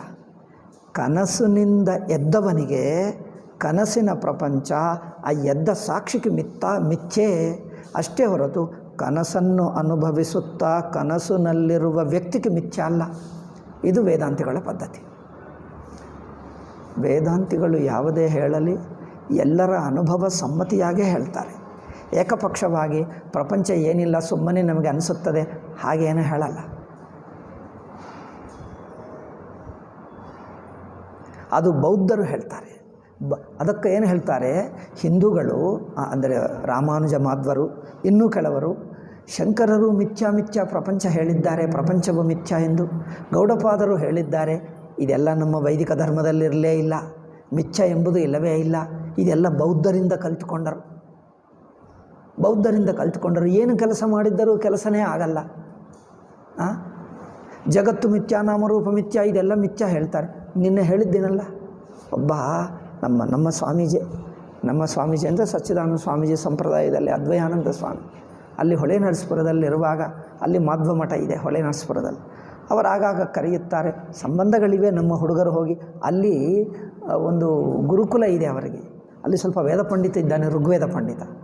ನಮ್ಮ ಕಾರ್ಯಾಲಯದಲ್ಲಿ ಯಜುರ್ವೇದ ಪಂಡಿತರಿದ್ದಾರೆ. ಕೆಲವರು ಹುಡುಗರು ಋಗ್ವೇದ ಪಂಡಿತರು ಬಂದರೆ ನಾವು ಋಗ್ವೇದ ಕಲಿಯಬೇಕಂದ್ರೆ ಅಲ್ಲಿ ಹೋಗಿ ಕಲಿತ್ಕೊಂಡು ಬರ್ತಾರೆ. ಅವರದು ಮಠ ಮಾಧ್ವ ಮಠವೇ ಆಗಿದ್ದರೂ ಅಲ್ಲಿರುವವರು ಸ್ಮಾರ್ತರೆ, ಅವರೇನು ವೈಷ್ಣವರಲ್ಲ, ಮಾಧ್ವರಲ್ಲ. ವೇದ ಪಂಡಿತ ಯಾಕಂದರೆ ಈ ಬ್ರಾಹ್ಮಣರು ವೇದ ಪಂಡಿತರು ಅಲ್ಲಿರುವರು, ಇಲ್ಲಿರುವರಲ್ಲಿ ಹೋಗ್ತಾನೆ ಇರ್ತಾರೆ. ಅದರಿಂದ ಏನು ವ್ಯತ್ಯಾಸ ಇಲ್ಲ. ವೇದವೂ ಎಲ್ಲರಿಗೂ ಒಂದೇ. ಅದರಿಂದ ಈ ನಮ್ಮ ಸ್ಮಾರ್ಥ ಪಂಡಿತರೇ ಅಲ್ಲಿ ಹೋಗಿ ಅಧ್ಯಾಪಕನಾಗಿದ್ದಾನೆ. ಅದರಿಂದ ಈ ಹುಡುಗರು ಹೋಗಿ ಅಲ್ಲಿ ಹೋಗಿ ಋಗ್ವೇದ ಕಲ್ತ್ಕೊಂಡು ಬರ್ತಾರೆ. ಆವಾಗ ಕಾಂಟ್ಯಾಕ್ಟ್ಸ್ ಏನಾದರೂ ವಿಶೇಷ ಫಂಕ್ಷನ್ ಇದ್ದರೆ ಇವರು ಕರೆಯುತ್ತಾರೆ, ಇವರು ಹೋಗಿ ಅಲ್ಲಿ ಊಟ ಮಾಡಿ ಬರ್ತಾರೆ. ಅವರು ಬರ್ತಾರೆ, ಅಲ್ಲಿ ಇಲ್ಲಿ ನಡೆಯುತ್ತಲೇ ಇರ್ತಾರೆ, ಹೋಗೋದು ಬರುವುದು ಎಲ್ಲ ನಡೆಯುತ್ತದೆ. ಆವಾಗ ಇವರನ್ನು ಕರೆದರು, ಇವರು ಹೋದರು. ಮಾತಾಡುವಾಗ ನೀವೆಲ್ಲ ಮಿಥ್ಯ ಹೇಳ್ತೀರಿ, ಆದರೂ ಸಂಧ್ಯಾವಂದನ ಮಾಡ್ತೀರಿ, ಜಪ ಮಾಡ್ತೀರಿ, ಸ್ನಾನ ಮಾಡ್ತೀರಿ, ಪೂಜಾ ಮಾಡ್ತೀರಿ, ಮಡಿ ಆಚಾರ ಎಲ್ಲ ಇಟ್ಕೊಳ್ತೀರಿ, మరి ಎಲ್ಲ ಮಿಥ್ಯ ಆಗುವುದು ಇದೆಲ್ಲ ಮಾಡುವುದು ಹೇಗೆ? ಅವ್ರಿಗೆ ಅರ್ಥವಾಗ್ತಾ ಇಲ್ಲ. ಅವರು ಮಿಥ್ಯ ಅಂದರೆ ಬೌದ್ಧರು ಹೇಳಿರುವ ಮಿಥ್ಯ ಹಾಗೆ ಅಂದ್ಕೊಂಡರು. ಬೌದ್ಧರು ಹೇಗೆ ಮಿಥ್ಯ ಹೇಳಿದ್ದರೋ ಅದೇ ಅದ್ವೈತಿಗಳು ಹೇಳ್ತಾರೆ. ಏಕೆ? ನಾವು ಅದ್ವೈತಿಗಳು ಬೌದ್ಧರು ಹೇಳುವ ಹಾಗೆ ಹೇಳ್ತಾ ಇಲ್ಲ, ನಾವು ವೈದಿಕರೇ. ವೇದೋಪನಿಷತ್ತುಗಳಲ್ಲಿರುವ ಮಿಥ್ಯೆಯನ್ನೇ ಹೇಳ್ತಾ ಇದ್ದೀವಿ. ವ್ಯವಹಾರವು ಸತ್ಯವೇ. ಎಷ್ಟು ಸಲ, ಸಾವಿರಾರು ಸಲ ಹೇಳಿದ್ದರು ನೀವು ಮಿಥ್ಯಾವಾದಿಗಳು, ನೀವು ಬೌದ್ಧರಿಂದ ಕಲಿತುಕೊಂಡರು, ನೀವು ಬೌದ್ಧರ ವೇಷ ಅಂದರೇನು, ಕಪಟ ವೇಷದಲ್ಲಿರುವ ನೀವು ಬೌದ್ಧರೇ, ವೈದಿಕರೆಂದು ನಾಟಕ ಮಾಡ್ತಾ ಇದ್ದೀರಿ, ನೀವು ನಿಜವಾಗಿ ಬೌದ್ಧರೇ, ನಿಮ್ಮ ಮನಸ್ಸೆಲ್ಲ ಬುದ್ಧಿ, ಬೌದ್ಧರ ಬುದ್ಧಿ, ನೀವು ಅಲ್ಲಿ ಸಿದ್ಧಾಂತವೇ ತೊಗೊಂಡು ಬಂದಿದ್ದೀರಿ, ನೀವು ವೈದಿಕರೇ ಅಲ್ಲ. ಇದೇ ಬೈಯುತ್ತಾ, ಇದು ಯಾವಾಗನಿಂದ 1000 ವರ್ಷಕ್ಕಿಂತ ಹೆಚ್ಚಿನಿಂದ ಬೈಯುತ್ತಲೇ ಇದ್ದಾರೆ. ನಾವು ಅದಲ್ಲ, ನೀವು ತಪ್ಪರ್ಥ ಮಾಡ್ಕೊಳ್ತಾ ಇದ್ದೀವಿ. ಅಲ್ಲ, ನಮಗೆ ಗೊತ್ತು, ನೀವೆಲ್ಲ ಪ್ರಚ್ಛನ್ನ ಬೌದ್ಧರು. ಪ್ರಚ್ಛನ್ನ ಅಂದರೆ ಮಾರುವೇಷದಲ್ಲಿರುವ ಬೌದ್ಧರು. ಇದೇ ಹೇಳ್ತಾ ಇದ್ದಾರೆ. ಅದಕ್ಕೋಸ್ಕರ ನಾನು ಇಷ್ಟೆಲ್ಲ ಹೇಳಬೇಕಾಗ್ತಾಯಿದೆ. ಏನು ಹೇಳ್ತಾರೋ ಕೇಳು, ವಿತೌಟ್ ಲಿಸನಿಂಗ್. ಅಥವಾ ಅವು ಯಾವುದೇ ಒಂದು ಮಾತು ಕೇಳಿ ಮಿಥ್ಯ ಎಂಬ ಮಾತಿಟ್ಕೊಂಡು ನಿಮ್ಮ ತೋಚಿದ ಅರ್ಥ ನೀವೇ ಮಾಡಿಕೊಂಡು ನೀವೀಗ ಮಿಥ್ಯ ಹೇಳಿದ್ದೀರಿ, ಅದರಿಂದ ನೀವು ಮಿಥ್ಯಾವಾದಿಗಳು, ಅದ್ವೈತಿಗಳೆಲ್ಲ ಮಿಥ್ಯಾವಾದಿಗಳು, ಶಂಕರವಾದಿ. ನನಗೆ ಒಬ್ಬ ಶ್ರೀ ವೈಷ್ಣವ ಹಾಗೆ ಹೇಳ್ತಾನೆ. ಯಾವುದೇ ಒಂದು ಭದ್ರಾಚಲ ಮಂದಿರ ಕುರಿತು ಏನೋ ವಿಷಯ ಬಂತು, ಈಗ ವೈಷ್ಣವರು ಹೀಗೆ ತಿಳ್ಕೊಳ್ತಾರೆ ಎಂದು ಒಂದು ಮಾತು ಹೇಳಿದೆ ಅಷ್ಟೇ. ವೈಷ್ಣವರು ರಾಮ ಇಲ್ಲ ಹೇಳ್ತಾನೆ. ರಾಮ ದಶರಥನ ಮಗ, ಆ ತ್ರೇತಾಯುಗದಲ್ಲೇ ಹುಟ್ಟಿದ. ಈಗ ರಾಮ ಇಲ್ಲ, ಈಗ ವಿಷ್ಣುವೇ ಇದ್ದಾನೆ, ನಾರಾಯಣ ಇದ್ದಾನೆ ಅಷ್ಟೇ. ಅದರಿಂದ ರಾಮನಾರಾಯಣ ಹೇಳಬೇಕೇ ಹೊರತು ರಾಮ ಹೇಳಬಾರದು. ಸೀತಾ ಮಹಾಲಕ್ಷ್ಮಿ ಹೇಳಬೇಕೇ ಹೊರತು ಸೀತಾ ಹೇಳಬಾರ್ದು. ಈಗ ಸೀತಾ ಇಲ್ಲ. ಆ ದಶರಥ ಕಾಲದಲ್ಲಿ ಹುಟ್ಟಿದ, ಅವತಾರ ಮುಗಿಸಿಬಿಟ್ಟ. ಅವತಾರ ಮುಗಿಸಿದ ನಂತರ ರಾಮ ಎಲ್ಲಿ ಬರ್ತಾನೆ? ಅದರಿಂದ ಭದ್ರಾಚಲದಲ್ಲಿ ರಾಮ ಇಲ್ಲ, ಅದು ನಾರಾಯಣನೇ, ರಾಮ ಅಲ್ಲ. ಈಗ ಹೇಳ್ತಾರೆ ವೈಷ್ಣವರು. ರಾಮ ಎಂದು ಹೆಸರಿಟ್ಟರೂ ಸುಮ್ಮನೆ ಹೆಸರೇ ಹೊರತು ಅಲ್ಲಿ ರಾಮ ಇಲ್ಲವೇ ಇಲ್ಲ. ಅಲ್ಲಿ ಸೀತಾ ಎಂದು ಹೆಸರಿಟ್ಟರೂ ಸೀತಾ ಇಲ್ಲ, ಅದು ಮಹಾಲಕ್ಷ್ಮಿ. ಲಕ್ಷ್ಮಿ ಇದ್ದಾಳೆ, ನಾರಾಯಣ ಇದ್ದಾನೆ ಅಷ್ಟೇ. ಈಗ ಇವರೇನು ಹೇಳ್ತಾರೆ, ರಾಮ ಒಂದು ಸಲ ಅವತಾರ ಆದ ನಂತರ ಆವಾಗಲೇ ಬಂದ ಎಂದೇನಲ್ಲ, ರಾಮ ಎಂದಿಗೂ ನಿತ್ಯವಾಗಿರುತ್ತಾನೆ. ವಿಷ್ಣು ಹೇಗೆ ನಿತ್ಯನೋ ರಾಮ ಅವತಾರವೂ ನಿತ್ಯನೇ. ಈಗಲೂ ಎಷ್ಟೋ ಜನರಿಗೆ ರಾಮನ ದರ್ಶನ ಕೊಡ್ತಾನೆ, ಅನುಗ್ರಹ ಮಾಡ್ತಾನೆ. ಅಲ್ಲ, ಇವರು ಹೇಳ್ತಾರೆ ಅಲ್ಲ, ರಾಮ ಯಾರಿಗೂ ದರ್ಶನ ಕೊಡಲ್ಲ, ಆಗಲ್ಲ. ಆ ಅವತಾರದಲ್ಲಿ ಬಂದ, ಮುಗಿದು ಹೋದ. ಹೇಗಿರುತ್ತದೆ? ಸ್ವಲ್ಪ ಮುಸಲ್ಮಾನರ ಹಾಗಿರುತ್ತದೆ ಇವರ ಬುದ್ಧಿ, ಅಲ್ಪ ಸ್ವಲ್ಪ ಅಲ್ಲವೇ? ಹಾಗೇ ಇರುತ್ತದೆ ಇವರ ಬುದ್ಧಿ. ಆದ್ದರಿಂದ ನಾನೇನು ಅವರನ್ನು ಬೈಯಲಿಲ್ಲ, ವಿಮರ್ಶೆ ಮಾಡಲಿಲ್ಲ. ನನ್ನ ಫೇಸ್ಬುಕ್ನಲ್ಲಿ ಇವರು ಹೀಗೆ ಹೇಳ್ತಾರೆ, ಅವರ ಸ್ವಾಮೀಜಿ, ಅವರ ವೈಷ್ಣವ ಸ್ವಾಮಿಗಳು ಹೇಳಿದ ಮಾತು ಕೇಳಿ ಈಗ ಹೀಗೆ ಹೇಳಿದ್ದಾರೆ, ಅವರ ಸಿದ್ಧಾಂತ ಹೀಗಿದೆ ಎಂದು ಹೇಳಿದ್ದೀನಿ ಅಷ್ಟೇ. ಈಗ ಒಬ್ಬ ವೈಷ್ಣವ ಬಂದ, ಅವರ ಫೋಟೋ, ಅವರ ಮುಖ ಕಂಡು ಬರ್ತಾ ಇದೆ, ಇಷ್ಟೆಲ್ಲ ತಿಲಕ ಹಾಕ್ಕೊಂಡು ಅವ್ರು ಹೇಳ್ತಾರೆ, ನೀನು ಏನು ಬೈದ, ನೀವು ಮಿಚ್ಚ ನಿಮ್ಮದೆಲ್ಲ ಮಿಚ್ಚ ನೀವುಗಳು ತುಂಬ ಬೈದ ನನ್ನನ್ನು. ನಾನು ಹೇಳಿದ್ದೀನಿ, ನೀವು ಸುಮ್ಮನೆ ನನ್ನನ್ನು ಬೈತಾ ಇದ್ದೀರೇಕೆ? ಆ ವಿಷಯವೇನು, ನಾನು ಹೇಳಿದರಲ್ಲಿ ತಪ್ಪೇನು? ನಿಮ್ಮ ಸಿದ್ಧಾಂತವೇ ಅಲ್ಲವೇ ಇದು? ನಿಮ್ಮ ಸಿದ್ಧಾಂತವೇ ಅಲ್ಲ ಅಂದರೆ ನೀವು ಮಿಚ್ಚ ನಿಮ್ಮದೆಲ್ಲ ಮಿಚ್ಚ. ಈಗ ಹೇಳ್ದೆ, ಮತ್ತೆ ಹೇಳಿದ, ನಾನು ಜಿ ಆರ್ ಸ್ವಾಮೀಜಿ ಹೇಳಿದ್ದೀನಿ, ನಾನೇನು ಕಲ್ಪಿಸಿ ಹೇಳಲಿಲ್ಲ. ನಿಮ್ಮ ಜಿ ಆರ್ ಸ್ವಾಮೀಜಿ ಹೇಳಿದ್ದು ಈ ಮಾತು, ಅದು ನಾನು ಹೇಳಿದೆ ಅಂದರೆ ಜಿ ಆರ್ ಸ್ವಾಮೀಜಿಯನ್ನು ಉದಾಹರಿಸುವುದಕ್ಕೆ ನಿನಗೆ ಅಧಿಕಾರವಿಲ್ಲ. ನಾವು ಜಿ ಆರ್ ಸ್ವಾಮೀಜಿ ಏನೇ ಹೇಳಲ್ಲ, ನೀವು ಉದಾಹರಿಸಬಾರದು, ನಿಮಗೆ ಅಧಿಕಾರವಿಲ್ಲ. మరి ಏನು ಅಂದರೆ ನೀವು ಮಿಚ್ಚ ಅಷ್ಟೇ. ನೀವು ಮಿಚ್ಚ, ನಿಮ್ಮ ಮಾತು ಮಿಚ್ಚ, ನಿಮ್ಮ ದೇವರು ಮಿಚ್ಚ. ಇದೇನು ಹುಚ್ಚು ಹಿಡಿದನಪ್ಪ. ಈಗ ಇದು ಅವ್ರು ಮಾತಾಡೋದು. ಮತ್ತೆ ಹೇಳ್ತಾನೆ, ನಿಮ್ಮ ವಯಸ್ಸೇನು? ಈ ವಯಸ್ಸಿನಲ್ಲಿ ನೀವು ಸನ್ಯಾಸಿ ಆಗಿದ್ದರೆ ಶಾಸ್ತ್ರ ಹೇಳ್ತದೆ, ಸನ್ಯಾಸಿಯನ್ನು ದಂಡ ಕಮಂಡಲು ಇಟ್ಕೊಂಡರೆ ಕಾಷಾಯವ ಒಂದು ಶ್ಲೋಕ ಇದೆ, ಕಾಷಾಯ ದಂಡ ಮಾತ್ರೇಣ ಯತಿ ಪೂಜ್ಯೋ ಭವೇತ್ ಸದಾ. ಅವರು ಕಾಷಾಯ ದಂಡ ಇಟ್ಕೊಂಡರೆ ಅವರದ್ದು ತಪ್ಪು ಆಚಾರವಿರಲಿ, ಕೆಲವು ಸನ್ಯಾಸ ಧರ್ಮ ಬಿಡಲಿ, ಆದರೂ ಯತಿಯನ್ನು ನಿಂದೆ ಮಾಡಬಾರದು, ದ್ವೇಷ ಬುದ್ಧಿಯ ನೋಡಬಾರದು. ಏಕೆ? ನಮ್ಮ ದೃಷ್ಟಿಯ ನಾವು ಪೂಜ್ಯ ಭಾವನೆ ಇಟ್ಕೊಳ್ಳೋ, ಅವರು ತಪ್ಪು ಮಾಡಿದರೆ ಅವರು ಪಾಪ ಅನುಭವಿಸ್ತಾನೆ. ಆದರೆ ನಮ್ಮ ದೃಷ್ಟಿಗೆ ಅವರನ್ನು ಕೀಳಾಗಿ ನೋಡಿದರೆ ನಮಗೆ ಪಾಪ. ಅದರಿಂದ ನಾವು ಪೂಜ್ಯದಲ್ಲಿರಬೇಕು. ಆದ್ದರಿಂದ ಆ ನಿಯಮ ಇದೆ. ಅವನೇ ಹೇಳ್ತಾನೆ, ಆ ನಿಯಮ ಇದೆ, ಆದರೂ ನಿಮ್ಮ ವಯಸ್ಸೇನು, ನೀವು ಏನು ಹೇಳ್ತಾ ಇದ್ದೀ ಎಂದು ನನ್ನನ್ನು ಇನ್ನೂ ಬೈಯುತ್ತಾನೆ, ಇನ್ನೂ ಮಿಚ್ಚ ಹೇಳ್ತಾನೆ. ನಾನು ಹೇಳಿದ್ದೀನಿ, ತಪ್ಪೇನು ಹೇಳು, ನೀವು ಸುಮ್ಮನೆ ಬೈತಾ ಇದ್ದೀ ಏಕೆ? ನಾನು ಮಾಡಿದ್ದಲ್ಲಿ ತಪ್ಪೇನು? ನೀವು ಹೇಳಿದ್ದೆ, ಅವರ ಪ್ರವಚನ ಕೇಳಿದೆ, ಅವರ ಸಿದ್ಧಾಂತ ಹೀಗೆ ಇದ್ದಂತೆ ಎಂದು ನಾನು ಹೇಳಿದ್ದೀನಿ ಅಷ್ಟೇ. ಅಲ್ಲೇನು ನಾನು ಬೈಯಲೂ ಇಲ್ಲ, ವಿಮರ್ಶೆ ಮಾಡಲೂ ಇಲ್ಲ, ತಪ್ಪು ಹೇಳಲಿಲ್ಲ, ನಾವು ಒಪ್ಪಲ್ಲ ಎಂದು ಹೇಳಲಿಲ್ಲ. ಅವರ ಸಿದ್ಧಾಂತ ಹೀಗೆ ಇದ್ದಂತೆ. ನಮ್ಮ ಜನರಿಗೆ, ಎಷ್ಟೋ ಜನರಿಗೆ ಗೊತ್ತಿಲ್ಲ, ಆ ಸ್ವಾಮೀಜಿ ಈಗ ಹೇಳಿದ್ದಾರೆ, ಅದು ನಾನು ಕೇಳಿದ್ದೀನಿ, ಇದು ಎಂದು ಇಷ್ಟೇ ಹೇಳಿದೆ. ಇಷ್ಟಕ್ಕೆ ಅವರು ಬೈಯುತ್ತಾ ಇರ್ತಾರೆ. ಏನು ಹೇಳಬೇಕು? ನಿಮಗೆ ಮಿಚ್ಚ ಹೇಳಿ, ಇದನ್ನೇನು ಹೇಳಬೇಕು? ಅವರು ಮಿಚ್ಚ ಅಂದರೆ ಏನು ತಿಳ್ಕೊಂಡರು ನೋಡಿ. ಮಿಚ್ಚ ಅಂದರೆ ನಾವೇನು ಹೇಳ್ತಾ ಇದ್ದೀವಿ ನೋಡಬೇಕಾಗಿಲ್ಲ, ತಮಗೆ ಏನು ತೋಚಿದೋ ಇದೇ ನಿಮ್ಮ ಸಿದ್ಧಾಂತ, ನೀವು ಮಿಚ್ಚ ಎಂದು ಬೈಯೋದು. ಇದನ್ನೇನು ಹೇಳಬೇಕು? ರಾಮಾನುಜ ಮಧ್ವರೆಲ್ಲ ಮೊದಲಿನಿಂದ ಇದೇ ಮಾಡ್ತಾ ಇದ್ದಾರೆ. ಅಯ್ಯೋ, ಅವರು ದೊಡ್ಡ ಆಚಾರ್ಯರು ದೊಡ್ಡ ಆಗಬಹುದು. ದೊಡ್ಡ ಅಂದರೆ ಅವರು ತ್ಯಾಗ, ವೈರಾಗ್ಯ, ತಪಸ್ಸು, ಭಕ್ತಿ ಇವುಗಳೆಲ್ಲ ಇವೆ. ತ್ಯಾಗ ಇದೆ, ವೈರಾಗ್ಯ ಇದೆ, ಭಕ್ತಿ ಇದೆ, ಅವರು ಎನ್ನೋ ತಪಸ್ಸು ಇದೆ. ಅದೆಲ್ಲಕ್ಕೆ ಪೂಜ್ಯರು, ಅದಕ್ಕೆ ನಾವು ನಮಸ್ಕಾರ ಮಾಡ್ತೀವಿ, ಅವರು ಪೂಜ್ಯರೇ. ಬಟ್ ಈ ವಿಷಯಕ್ಕೆ ನೋಡಿ ನಾವು ಹೇಳುತ್ತಿದ್ದು, ದೊಡ್ಡವರು ಅಂದರೆ ಯಾವ ಅರ್ಥದಲ್ಲಿ ದೊಡ್ಡವರು? ಅವರಿಗೆ ತ್ಯಾಗ ಇದೆ, ವೈರಾಗ್ಯ ಇದೆ, ಭಕ್ತಿ ಇದೆ, ಇಂದ್ರಿಯ ನಿಗ್ರಹ, ಮನೋನಿಗ್ರಹ, ಉಪಾಸನಾ ಬಲ ಇದೆ, ಭಗವದ್ ಭಕ್ತಿ ಬಲ, ಭಗವದ್ ಉಪಾಸನಾ ಬಲ ಇದೆ. ಅವರಿಗೆ ಪಾರಾಯಣ ಮಾಡ್ತಾರೆ, ಜಪ ಮಾಡ್ತಾರೆ, ನಿತ್ಯ ಪೂಜಾ ಮಾಡ್ಕೊಳ್ತಾರೆ. ಅದರಿಂದ ದೇವತಾ ಅನುಗ್ರಹದಿಂದ ಒಂದು ಸಿದ್ಧಿ ಬರುತ್ತದೆ. ಆ ಸಿದ್ಧಿಯಿಂದ ಲೋಕಕ್ಕೆ ಉಪಕಾರ ಮಾಡ್ತಾರೆ. ಅದೆಲ್ಲ ದೊಡ್ಡವರು ಆ ಅರ್ಥದಲ್ಲಿ ದೊಡ್ಡವರು ಅಂದರೆ ಈ ತಪ್ಪು ತಿಳ್ಕೊಂಡ್ರು ಇದು ನಾವು ಈ ತಪ್ಪಲ್ಲ ಎಂದು ಹೇಳಬೇಕಾ? ದೊಡ್ಡವರಾದರೆ ನಾವು ತಪ್ಪು ಹಿಡಿದರೆ ಅವರು ಸರಿಯಾಗಿ ಅರ್ಥ ಮಾಡಿಕೊಳ್ಳಲಿಲ್ಲ ಅಂದರೆ, ಅಯ್ಯೋ, ಅಷ್ಟು ದೊಡ್ಡವರನ್ನು ನೀವು ನಿಂದೆ ಮಾಡ್ತಾ ಇದ್ದೀರಿ. ನೋಡಿ, ನಾನು ಈ ವಿಷಯವನ್ನು ತಪ್ಪು ಎಂದು ಹೇಳಿದೆ. ಅವರು ನಮ್ಮ ಅದ್ವೈತ ಸಿದ್ಧಾಂತವನ್ನು ತಪ್ಪಾಗಿ ಅರ್ಥ ಮಾಡಿಕೊಂಡರು ಅಷ್ಟೇ ಹೇಳಿದೆ. ಅಷ್ಟು ಮಾತ್ರದಿಂದ ಅವರ ತಪಸ್ಸು, ತ್ಯಾಗ, ವೈರಾಗ್ಯ, ಅವರ ಭಕ್ತಿ, ಅವರ ಸಾಧನ, ಅವರಿಗೆ ಭಗವಂತನ ಅನುಗ್ರಹದಿಂದ ಸಿದ್ಧಿಗಳಿವೆ. ಅವರಿಗೆ ಮಹಾಸಿದ್ಧಿಗಳಿವೆ. ವಾಕ್ಸಿದ್ಧಿ, ಇನ್ನೊಬ್ಬರಿಗೆ ಆಶೀರ್ವಾದ ಮಾಡಿದ್ದರೆ ಆಗುತ್ತದೆ. ರಾಘವೇಂದ್ರ ಸ್ವಾಮಿಗೆ ಎಷ್ಟು ಸಿದ್ಧಿ ಇದೆ ನೋಡಿ. ಎಷ್ಟು ಜನರು ಹೋಗ್ತಾರೆ, ಆಸೆಗಳು ಪೂರೈಸುತ್ತವೆ, ಏನೇನೋ ಆಗುತ್ತವೆ. ಅದೆಲ್ಲ ಎಲ್ಲ ಹೇಳಿದ್ದೀನ? ಅವರು ಮಹನೀಯರೆಲ್ಲ ಹೇಳಿದ್ದೀವ? ನೀವು ನಮಸ್ಕಾರ ಮಾಡಬೇಡ ಹೇಳಿದ್ದೀವ?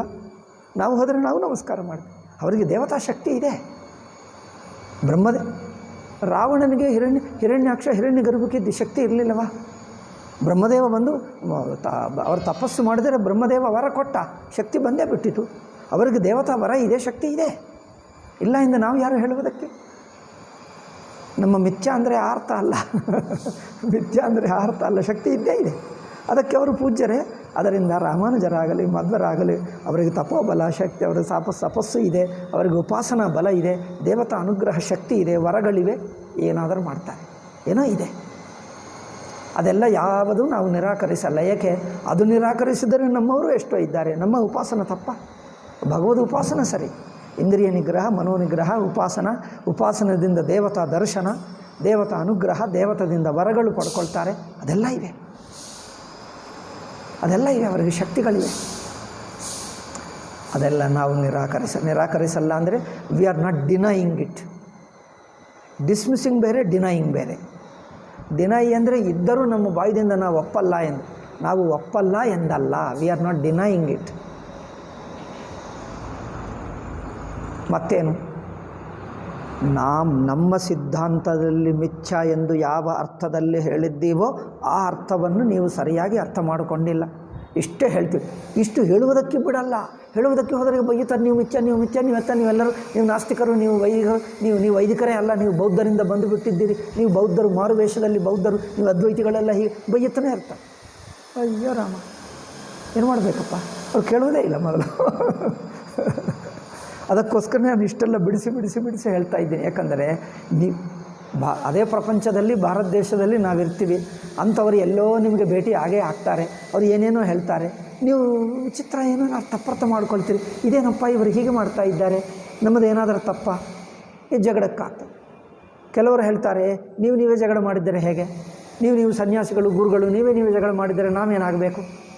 ಇದು ನೋಡಿ, ಅವರು ನಮ್ಮನ್ನು ತಪ್ಪರ್ಥ ಮಾಡಿಕೊಂಡರು. ಅವರು ನಮ್ಮನ್ನು ಬೈಯುತ್ತಾ ಇದ್ದಾರೆ. ನಾವೇನು ಬೈಯಲಿಲ್ಲ.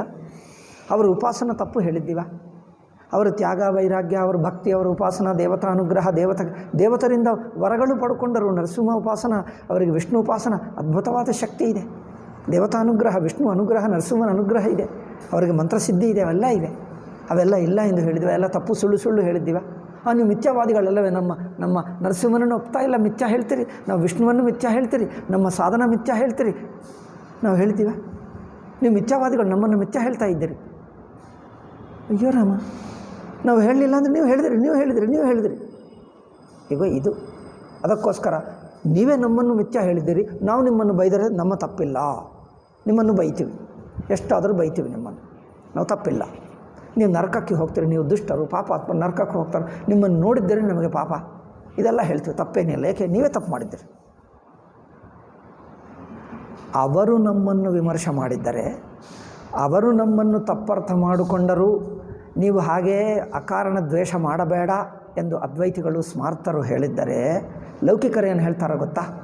ಐಕ್ಯವಾದಿಗಳು, RSS ಅಂತವ್ರೆ, ನೀವೇ ದೊಡ್ಡ ಗುರುಗಳು, ನೀವೇ ಜಗಳ ಮಾಡಿದರೆ, ನೀವು ಅಂದರೆ ನೀವು ಜಗಳ ಮಾಡಿದ್ದರೆ ಈಗ ಹಿಂದೂ ಸಮಾಜದಲ್ಲಿ ಸಮೈಕ್ಯತೆ ಹೇಗೆ ಬರುವುದು? ನಾವು ಹಿಂದೂಗಳೇ ಆಗಿದ್ದರೆ ಮುಸಲ್ಮಾನ್ ಕ್ರಿಶ್ಚಿಯನ್ ಜೊತೆಗೆ ನಾವು ಸಮೈಕ್ಯತೆ ಎಲ್ಲಿರ್ತೀವಿ? ನಾವೇ ಏಕೆ ಜಗಳ ಮಾಡೋದು? ಏನಪ್ಪ, ಅವನು ಬಂದು ನನ್ನನ್ನು ಬೈಯುತ್ತಾ ಇದ್ದಾನೆ, ಹೊಡೆಯುತ್ತಾ ಇದ್ದಾನೆ. ನಾನು ಸುಮ್ಮನೆ ಏನು ಹೇಳ್ತಾ ಇಲ್ಲ, ಏಕೆ ಹೊಡೆಯುತ್ತಾ ಇದ್ದೀವಿ ಕೇಳಿದ್ದೀವಿ, ನೀವು ಹೊಡೆಯಬೇಡ ಎಂದು ಹೇಳಿದ್ವಿ. ನೀವು ಜಗಳ ಮಾಡಿದ್ವಿ, ನೀವು ಜಗಳ ಅಂದರೆ ಅರ್ಥವೇನು? ಇಬ್ಬರೂ ಮಾಡ್ತಾ ಇದ್ದಾರೆ. ಅವರು ನಮ್ಮನ್ನು ದ್ವೇಷ ಮಾಡ್ತಾ ಇದ್ದಾರೆ, ನಾವು ಅವರನ್ನು ದ್ವೇಷ ಮಾಡ್ತಾ ಇದ್ದೀವಿ. ಅವರು ನಮ್ಮನ್ನು ಬೈಯುತ್ತಾರೆ, ನಾವು ಅವರನ್ನು ಬೈಯುತ್ತಾ ಇದ್ದೀವಿ. ಅವರು ನಮ್ಮನ್ನು ಹೊಡೆಯುತ್ತಾರೆ, ನಾವು ಅವರನ್ನು ಹೊಡೆಯುತ್ತೇವೆ. ಇಬ್ಬರು ಪರಸ್ಪರ ದ್ವೇಷ ಮಾಡಿದ್ದರೆ ನೀವು ಎಂದು ಹೇಳಬಹುದು. ಇಲ್ಲಿ ನೀವು ಹೇಗಾಗ್ತದಪ್ಪ? ನಾವು ಮಾಡ್ತಾ ಇದ್ದೀವ ಜಗಳ, ನಾವು ಹೊಡೆಯುತ್ತಾ ಇದ್ದೀವ, ನಾವು ಬೈಯುತ್ತಾ ತೋರಿಸಿ ಎಲ್ಲಿಯಾದರೂ ನಾವು ಬೈದಿದ್ದೀವ? ನೋಡು. ಬರೀ ನೀವು ಜಗಳ ಮಾಡಿದರೆ ಈಗ ನಾವು ಸಾಮಾನ್ಯರೇಕೆ? ಈಗ ಇದು ಅವರು ಮಾತಾಡ್ತಾರೆ. ಈ ಮಾಧ್ವ ರಾಮಾನುಜಾದಿಗಳು ನಮ್ಮನ್ನು ಬೈಯುತ್ತಾನೆ ಇರ್ತಾರೆ. ಈಗ ಅವರೇನು ಹೇಳ್ತಾರೆ? ನೀವು ಬೈದರೆ ಈಗ ನಮಗೇನು ಅಂದರೆ ನಾವೇನು ಮಾಡಬೇಕು? ನೀವು ಸುಮ್ಮನೆ ಸಹಿಸ್ಕೊಳ್ಬೇಕು, ಎಲ್ಲ ನಾವು ಒಟ್ಟಾಗಬೇಕು. ನಾವೇನು ಮಾಡಿದ್ದೆ? ಏನಪ್ಪ ನೀವು ಜಗಳ ಅಂದರೆ ನಾವು ಜಗಳ ಮಾಡಿದ್ದೀವ? ನಾವು ಜಗಳ ಮಾಡಿದ್ದೀವ? ಹೇಳು. ನಮ್ಮ ಪುಸ್ತಕದಲ್ಲಿ ಎಲ್ಲಿಯಾದರೂ ಮಧ್ವರಾಮಾನುಜರ ನಿಂದೆ ಇದೆಯಾ? ಅವನು ಹಿಡ್ಕೊಂಡು ಬೈದಿದ್ದೀವ? ಅವರ ಉಪಾಸನ ಬಲ ತಪ್ಪು ಹೇಳಿದ್ದೀವ? ಅವರ ನರಸಿಂಹ ಉಪಾಸನ, ವಿಷ್ಣು ಉಪಾಸನ, ಅವರ ಮಂತ್ರ, ಅವರ ಶಕ್ತಿ, ಅವರ ಸಾಧನ, ಅವರ ಮಡಿ, ಅವರ ಆಚಾರಗಳು ಅದೆಲ್ಲ ತಪ್ಪು, ಅದೆಲ್ಲ ಸುಳ್ಳು, ಅವರು ನರಕಕ್ಕೆ ಹೋಗ್ತಾರೆ, ಅವರು ಏನು ಸಾಧನ ಮಾಡಿ ಹೇಳಿದ್ದೀವ? ಅವರು ಸಿದ್ಧೇ ಅಲ್ಲ, ಅವರ ದೇವತಾ ಅನುಗ್ರಹವೇ ಅಲ್ಲ ಹೇಳಿದ್ದೀವ ನಾವು? ಮತ್ತು ನೀವು ಜಗಳ ಎಂದು ಈ ಮಧ್ಯ RSS ಮೂರ್ಖರು ನಮ್ಮನ್ನು ಹೇಳ್ತಾರೆ. ನೀವು ಗುರುಗಳೇ ಜಗಳ ಮಾಡಿದರೆ ನಮಗೆ ಯಾರ ಗತಿ? ನಮ್ಮ ಹಿಂದೂ ಸಮಾಜ ಸಮೈಕ್ಯವಾಗಬೇಕು. ನಾವು ಮಾಡಿದ್ದೀವಿ ಜಗಳ? ನಿಮ್ಮ ವ್ಯತ್ಯಾಸ ಗೊತ್ತಾಗ್ತಾ ಇದೆ. ದೇ ಆರ್ ಡೂಯಿಂಗ್ ಇಷ್ಟು ಏಕಪಕ್ಷ, ಒನ್ ಸೈಡೆಡ್ ಅಷ್ಟೇ, ಏಕಪಕ್ಷವಾಗಿ ಬೈಯುತ್ತಾ ಇದ್ದಾರೆ. ನಾವು ಅವರದು ಏನೂ ಹೇಳಲೇ ಇಲ್ಲ. ಮೊದಲು ಮಿಥ್ಯ ಅಂದರೆ ಏನು ಹೇಳಿದ್ದೀವಿ ಕೇಳು. ಮೊದಲು ಕೇಳಬೇಕಾಗಿಲ್ಲ. ನೀವು ಮಿಥ್ಯ ಹೇಳಿದ್ರಲ್ಲ, ನೀವು ಮಿಥ್ಯ ಅಷ್ಟೇ. ನಾನೀಗ ಫೇಸ್ಬುಕ್ಕದು ಹೇಳಿದ್ದೀನಲ್ಲ, ನಾನು ಹೇಳಿದ್ದೀನಿ, ತಪ್ಪೆಲ್ಲಿದೆಯೋ ಹೇಳು. ನಿಮ್ಮ GR ಸ್ವಾಮೀಜಿ ಹೀಗೆ ಹೇಳಿದ್ದಾರೆ, ರಾಮ ಸೀತಾ ಈಗ ಇಲ್ಲ, ಅವತಾರ ಕಾಲದಲ್ಲಿದ್ದರು, ದಶರಥನ ಪುತ್ರ ಸೀತಾರಾಮ ಲಕ್ಷ್ಮಣ ಅಯೋಧ್ಯಾವಾಸಿಗಳ ಸಮೇತ ಸರಯೂನಲ್ಲಿ ವಾಲ್ಮೀಕಿ ರಾಮಾಯಣ ಹೇಳ್ತದೆ. ಉತ್ತರಾಖಂಡದ ಕೊನೆಗೆ ಅವತಾರ ಉಪಸಂಹಾರ ಹೇಗೆ ಮಾಡಿದ್ದಾರೆ ರಾಮಚಂದ್ರ, ಅವತಾರವನ್ನು ಹೇಗೆ ಉಪಸಂಹಾರ ಮಾಡಿದ್ದಾರೆ. ಅಯೋಧ್ಯಾವಾಸಿಗಳ ಜೊತೆಗೆ ಸೀತಾ ಆವಾಗಲೇ ಅದೃಶ್ಯವಾಗಿ ಬಿಟ್ಟಳು. ಈಗ ಲಕ್ಷ್ಮಣ, ಭರತ, ಶತ್ರುಘ್ನ, ಮಿಕ್ಕ ಇವರೆಲ್ಲರ ಹನುಮಂತನಿಗೆ ಇಲ್ಲೇ ಇರು ಎಂದು ಹೇಳಿದ್ದಾರೆ. ಮಿಕ್ಕ ಎಲ್ಲರ ಜೊತೆಗೆ ಸರಯೂ ನದಿಗೆ ಹೋಗಿ ಅಲ್ಲಿ ಮುಳುಗಿ ಹೋಗಿ ಅದೃಶ್ಯವಾಗಿ ಬಿಟ್ಟರು, ವೈಕುಂಠಕ್ಕೆ ತೆರಳಿದ್ದಾರೆ ಎಂದು ರಾಮಾಯಣದಲ್ಲಿದೆ. ಈಗ ನಾವೇನು ಹೇಳ್ತೀವಿ? ಅವರ ರೂಪ ನಮಗೆ ಕಂಡು ಬರುತ್ತಾ ಇಲ್ಲ ಅಷ್ಟೇ ಹೊರತು ರಾಮನ ರೂಪವಿಲ್ಲ ಎಂದಲ್ಲ. ವಿಷ್ಣುವಿನಲ್ಲಿ ಎಲ್ಲ ರೂಪಗಳಿರುತ್ತವೆ, ಬ್ರಹ್ಮಾಂಡದ ಸಕಲ ರೂಪಗಳು ಇವೆ ವಿಷ್ಣುವಿನಲ್ಲಿ. ಈಗಲೂ ಯಾವ ಭಕ್ತ ಆರಾಧನೆ ಮಾಡಿದರೆ ಈಗಲೂ ಕಂಡು ಬರ್ತಾನೆ. ಈಗಲೂ ರಾಮರೂಪ, ಸೀತಾರೂಪ ಕಂಡು ಬರುತ್ತಾನೆ, ದರ್ಶನ ಕೊಡ್ತಾನೆ, ಅನುಗ್ರಹ ಮಾಡ್ತಾನೆ, ಎಲ್ಲ ಮಾಡ್ತಾನೆ. ಅವರು ವೈಷ್ಣವರೇನು ಹೇಳುವುದು? ಅವತಾರ ಕಾಲದಲ್ಲೇ ವಿಷ್ಣುವು ಸೀತಾ ಅಂದರೆ ರಾಮ ಸೀತಾ ಇದ್ದಾನೆ. ಯಾವಾಗ ಸರಯೂ ನದಿಯಲ್ಲಿ ಮುಳುಗಿ ಹೋದನೋ ಈಗ ಇಲ್ಲ, ಈಗ ವಿಷ್ಣುವೇ ಇದ್ದಾನೆ. ಸೀತಾ ವಿಷ್ಣುವು, ಅವರೇ ಸೀತಾ ಅಲ್ಲ, ಲಕ್ಷ್ಮೀ ವಿಷ್ಣುವೇ ಇದ್ದಾರೆ. ಅದರಿಂದ ಲಕ್ಷ್ಮೀ ವಿಷ್ಣುವನ್ನೇ ಪೂಜಿಸಬೇಕು. ಭದ್ರಾಚಲ ಗೊತ್ತಾ, ನೀವು ಕೇಳಿದ್ದೀರಾ? ಹಾಂ, ಭದ್ರಾಚಲದಲ್ಲಿ ಇರುವುದು ಸೀತಾರಾಮರಲ್ಲ, ಯಾರು? ಲಕ್ಷ್ಮೀನಾರಾಯಣರೇ ಇದ್ದಾರೆ. ಅದರಿಂದ ರಾಮನಾರಾಯಣ, ಸೀತಾ ಮಹಾಲಕ್ಷ್ಮಿ. ಆಂಧ್ರದಲ್ಲಿ ಎಷ್ಟೋ ಜನರ ಹೆಸರುಗಳು ಸೀತಾ ಮಹಾಲಕ್ಷ್ಮಿ, ರಾಮನಾರಾಯಣ ಎಂದು ಇಟ್ಕೊಳ್ತಾರೆ. ಅವ್ರ ಹೆಸರೇನಪ್ಪ ಅಂದರೆ ರಾಮನಾರಾಯಣ, ಅವಳ ಹೆಸರೇನು ಅಂದರೆ ಸೀತಾ ಮಹಾಲಕ್ಷ್ಮಿ, ಅವಳ ಹೆಸರೇ ಸೀತಾ ಮಹಾಲಕ್ಷ್ಮಿ, ಹಾಗೆ ಇಟ್ಕೊಳ್ತಾರೆ ಹೆಸರು. ನೀವು ಸೀತಾ ಹೇಳಬಾರ್ದು, ಸೀತಾ ಇಲ್ಲವಲ್ಲ, ಆವಾಗ ಹೋಗೇ ಬಿಟ್ಟಳು. ಹೀಗೆ ವೈಷ್ಣವರು ಹೇಳ್ತಾರೆ. ಅವರು ಜಿ ಆರ್ ಸ್ವಾಮೀಜಿ ಪ್ರವಚನವನ್ನೇ ನಾನು ಕೇಳಿದ್ದೀನಿ. ಅದಕ್ಕೋಸ್ಕರ ನಾವು ನೋಡುವುದು ಅವರು ನೋಡುವುದಲ್ಲಿ ಇಷ್ಟು ಭೇದ ಇದೆ, ಇಷ್ಟೇ ಹೇಳಿದ್ದೀನಿ ಅಷ್ಟೇ. ಈಗ ಅಷ್ಟೇ ನನ್ನನ್ನು ಬೈಯುತ್ತಾನೆ, ಏನು ಹೇಳಬೇಕಪ್ಪ? ಈಗ ನೀವು ಜಗಳ, ನಾನು ಜಗಳ ಮಾಡಿದ್ದೀನ? ಹೇಳು, ನಾನು ಮಾಡಿದ್ದೀನ ಜಗಳ? ನಾನು ಬೈದಿದ್ದೀನ? ಈ RSS ಅವರ ಬುದ್ಧಿ ನೋಡಿ, ನಾನು ಜಗಳ ಮಾಡಿದ್ದೀನಿ? ನೀವು ಊರುಗಳೇ ಜಗಳ ಮಾಡಿದ್ದರೆ ಹೇಗೆ? ನಮ್ಮ ಸಮೈಕ್ಯತೆ ಏಕೆ? ಸಮೈಕ್ಯತೆ ಹೇಗೆ ಆಗುತ್ತದೆ? ಈಗ ಅಂದರೆ ಯಾರಿಗೂ ವಿವೇಕವಿಲ್ಲ, ಎಲ್ಲವೂ ತಮ್ಮ ಪಕ್ಷಪಾತ, ತಮ್ಮ ಸಂಕುಚಿತ. ಕೇಳಿಸ್ತಾ ಇದೆಯಾ? ಅದು ಜೋರಾಗಿ ಅದೇ ಇದೆ. ನಾನು ಮತ್ತೆ ರಿಪೀಟ್ ಮಾಡಿದೆ, ಏಕೆಂದರೆ ಇಷ್ಟು ರಿಪೀಟ್ ಮಾಡಿದ್ದರೂ ಮತ್ತೆ ತಪ್ಪು ಮಾಡ್ತಾರೆ, ಆಗಬಾರದೆಂದೇ ಸ್ಪಷ್ಟತಕ್ಕೋಸ್ಕರ ಮತ್ತೆ ಹೇಳ್ತಾ ಇದ್ದೆ. ಒಂದು ಸಲ ಹೇಳಿದ್ದರೂ ಸಾಕು, ಮತ್ತೇನು ಹೇಳಬೇಕಾಗಿಲ್ಲ. ಆದರೆ ಇದು ನೋಡಿ, ಹಾಗೆ ನಾವು ಮಿಥ್ಯ ಅಂದರೆ ಆ ಹುಚ್ಚು ಜನರಿರ್ತಾರೆ ನೋಡಿ, ಏನೋ ಇಲ್ಲದೇ ಇದ್ದಾರೋ ಏನೋ ಹೇಳ್ತಾ ಇದ್ದಾರೆ, ನನ್ನನ್ನು ಕರೆಯುತ್ತಾ ಇದ್ದಾರೆ, ಅಯ್ಯಯ್ಯೋ ನನ್ನ ಕರೆಯುತ್ತಾ ಇದ್ದಾರೆ, ಬೈಯುತ್ತಾರೆ. ಯಾರಿಲ್ಲ, ಸುಮ್ಮನೆ ಇರು ಅಂದರೆ ಅಯ್ಯೋ ಅಲ್ಲಿದ್ದಾರೆ ನೋಡಗಳು ಕಂಡು ಬರ್ತಾನೆ ಇದ್ದಾರೆ.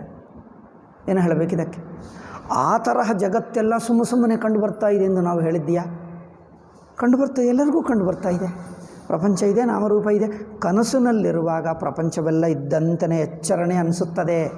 ಅಲ್ಲಿ ನೀವು ಮಾಡಿರುವ ಕರ್ಮಗಳಿಗೆ ಪುಣ್ಯ ಪಾಪ ಇರುತ್ತದೆ. ಒಳ್ಳೆಯ ಕೆಲಸ ಮಾಡಿದರೆ ಒಳ್ಳೆಯ, ನೀವು ಇಟ್ಕೆಗಳು ತಗೊಂಡು ಬಂದು ಗೋಡೆ ಕಟ್ಟಿದ್ದರೆ ಗೋಡೆ ಇರುತ್ತದೆ. ಕನಸಿನಲ್ಲಿ ಇಟ್ಕೆ ತಗೊಂಡು ಬಂದು ಗೋಡೆ ಕಟ್ಟಿದ್ದರೆ ಗೋಡೆ ಇರುತ್ತದೆ.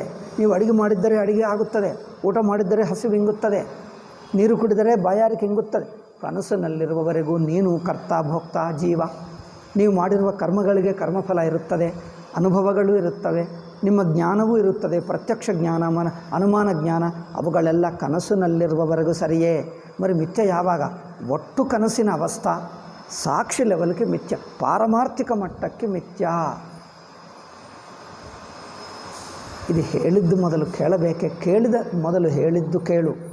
ಕೇಳಿದ್ದು ಯಥಾವತ್ತಾಗಿ ನಾನು ಯಾವ ಅರ್ಥದಲ್ಲಿ ಹೇಳಿದ್ದೀನೋ ಆ ಅರ್ಥದಲ್ಲಿ ಅರ್ಥ ಮಾಡ್ಕೊ. ಅರ್ಥ ಮಾಡಿಕೊಂಡ ನಂತರ ಈಗ ತಪ್ಪ ಹೇಳು, ನಿಮ್ಮ ಇಷ್ಟೇ, ಆ ಹಂತಕ್ಕೆ ಹೇಳು. ಇದು ಹೇಳಿದ್ದು ತಪ್ಪಂದರೆ ಏಕೆ ತಪ್ಪು?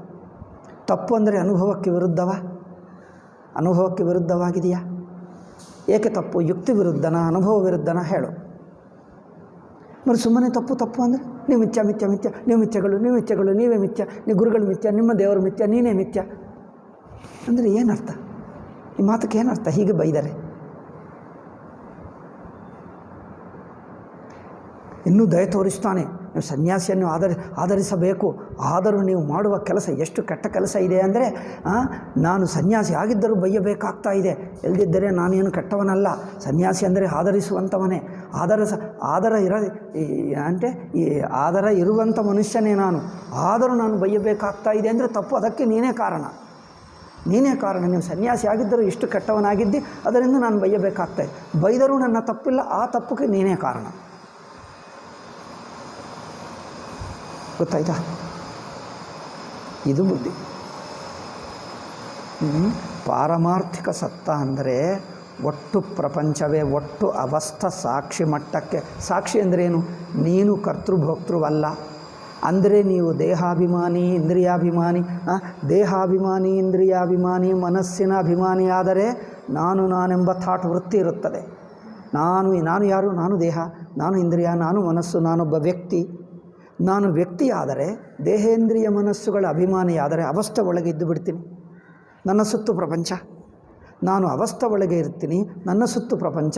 ಆ ನಾನಾಗಿದ್ದಾಗ ನಾನು ಎಲ್ಲಿರುತ್ತೀನಿ? ಒಂದು ವ್ಯಕ್ತಿಯಾಗಿರುತ್ತೀನಿ, ಅವಸ್ಥೆ ಒಳಗೆ ಇರುತ್ತೀನಿ. ನನ್ನ ಸುತ್ತು ಪ್ರಪಂಚ ಕಂಡುಬರ್ತದೆ, ಇಂದ್ರಿಯಗಳಿಂದ ಕಂಡುಬರ್ತದೆ, ಜ್ಞಾನೇಂದ್ರಿಯಗಳಿಗೆ ಕಂಡುಬರ್ತದೆ, ಕರ್ಮೇಂದ್ರಿಯಗಳಿಂದ ಕೆಲಸ ಮಾಡ್ತೀನಿ, ಮತ್ತು ಮನಸ್ಸಿನಿಂದ ಸುಖ ದುಃಖಾದಿ ಅನುಭವಗಳು ಪಡ್ಕೊಳ್ತೀನಿ. ಇದೆಲ್ಲವೂ ಕನಸಿನಲ್ಲಿರುವಾಗ ಕನಸು ಮಿಥ್ಯ ಎಂದು ಹೇಳಿದ್ದೀವಾ? ಕನಸು ಮಿಥ್ಯ ಅಂದರೆ ಬಾಯಾರಿಕೆ ಆದರೆ ಅದು ನೀರು ನಿನಗೆ ಬಾಯಾರಿಕೆ ಆಗ್ತಾ ಇದೆಯಾ ನೀರು ಕುಡಿಯು ಅಂದರೆ ಪ್ರಯೋಜನವೇನಪ್ಪ, ನೀರು ಕುಡಿದ್ರೆ ಎಲ್ಲ ಮಿಥ್ಯ ನೀರು ಎಂದು ಯಾರಾದರೂ ಹೇಳ್ತಾರೆ? ಕಾರ್ನಲ್ಲಿ ಹೋಗೋಣ ಅಂದರೆ ಮಿಥ್ಯ ಕಾರಪ್ಪ, ಎಲ್ಲಿ ಹೋಗ್ತೀವಿ ಅಂತ ಹೇಳ್ತಾರೆ, ಯಾರಾದರೂ ಹೇಳ್ತಾರೆ? ಕನಸಿನಲ್ಲಿ ಮಿಥ್ಯ ಎಂದು ಹೇಳಲಿಲ್ಲ. ಕಾರ್ ಅಂದರೆ ಕಾರ್ ಹತ್ತೇ ಹೋಗ್ತಾನೆ, ಕಾರ್ ಹತ್ತುತ್ತಾನೆ ಹೋಗ್ತಾನೆ, ಬೇರೆ ಊರಿಗೆ ಹೋಗೇ ಹೋಗ್ತಾನೆ. ನೀವು ಹತ್ತಿದ್ದರೂ ಹೋಗ್ತಾನೆ ಇಲ್ಲ, ನಾನು ಹತ್ತಿದ್ದರೂ ಇದೇ ಕಾರ್ಯಾಲಯದಲ್ಲಿ ಹಾಲ್ನಲ್ಲೇ ಕೂತಿದ್ದೆ ಅನಿಸುತ್ತದೆ. ನೀವು ಕಾಲಿನಿಂದ ನಡ್ಕೊಂಡು ಹೋದರೂ ಅಲ್ಲಿ ರೋಡ್ಗೆ ಹೋಗ್ತಾನೆ ಇಲ್ಲ, ಇಲ್ಲೇ ಕೂತಿದ್ದೀವಿ ಎಂದು ಅನಿಸುತ್ತದೆ.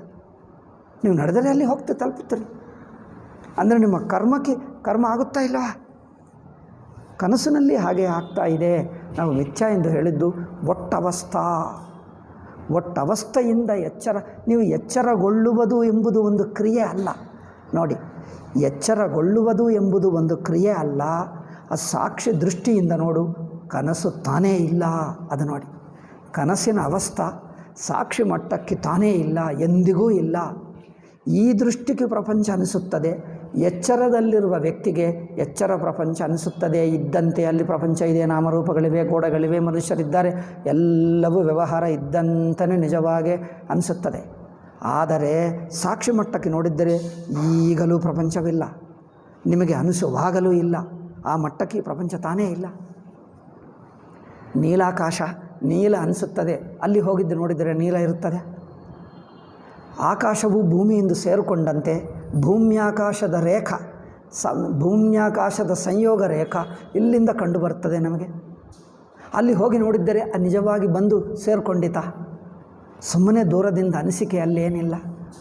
ಬೆಟ್ಟ ಇಲ್ಲಿಂದ ನುಣ್ಣಗೆ ಅನಿಸುತ್ತದೆ ದೂರದಿಂದ, ಹತ್ತಿರಕ್ಕೆ ಹೋದರೆ ಏನು ಬೆಟ್ಟ, ಮೇಲೆ ಕೆಳಗೆ ಏನಿರುತ್ತದೆ, ಮರಗಳು ದೊಡ್ಡದು, ಎಲ್ಲವೂ ನುಣ್ಣಗೆ ಅನಿಸುತ್ತದೆ.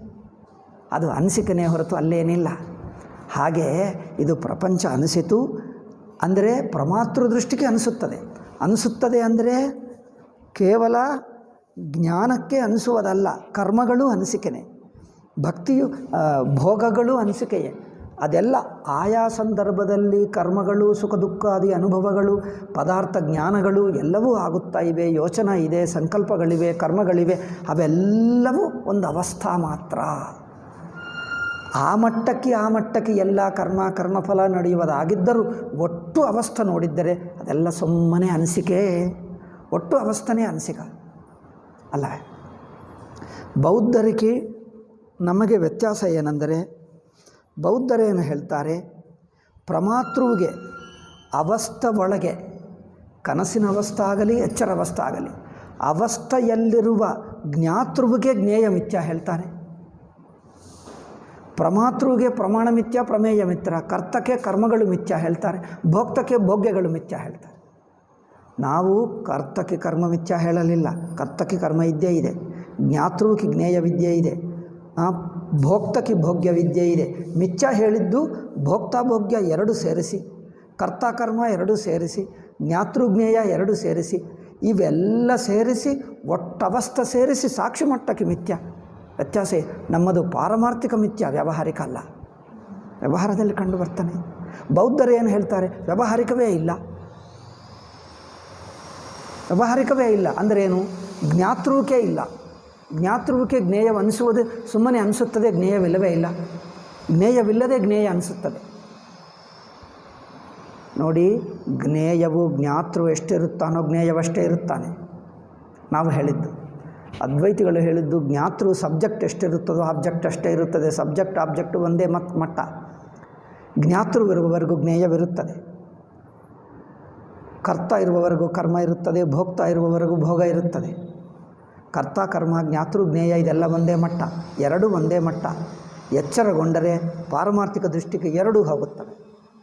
ಅವರೇನು ಹೇಳ್ತಾರೆ, ಜ್ಞಾತೃವಿರುತ್ತದೆ, ಜ್ಞೇಯ ಮಾತ್ರ ಮಿಥ್ಯ. ಇದು ಬೌದ್ಧರ ಪಕ್ಷ.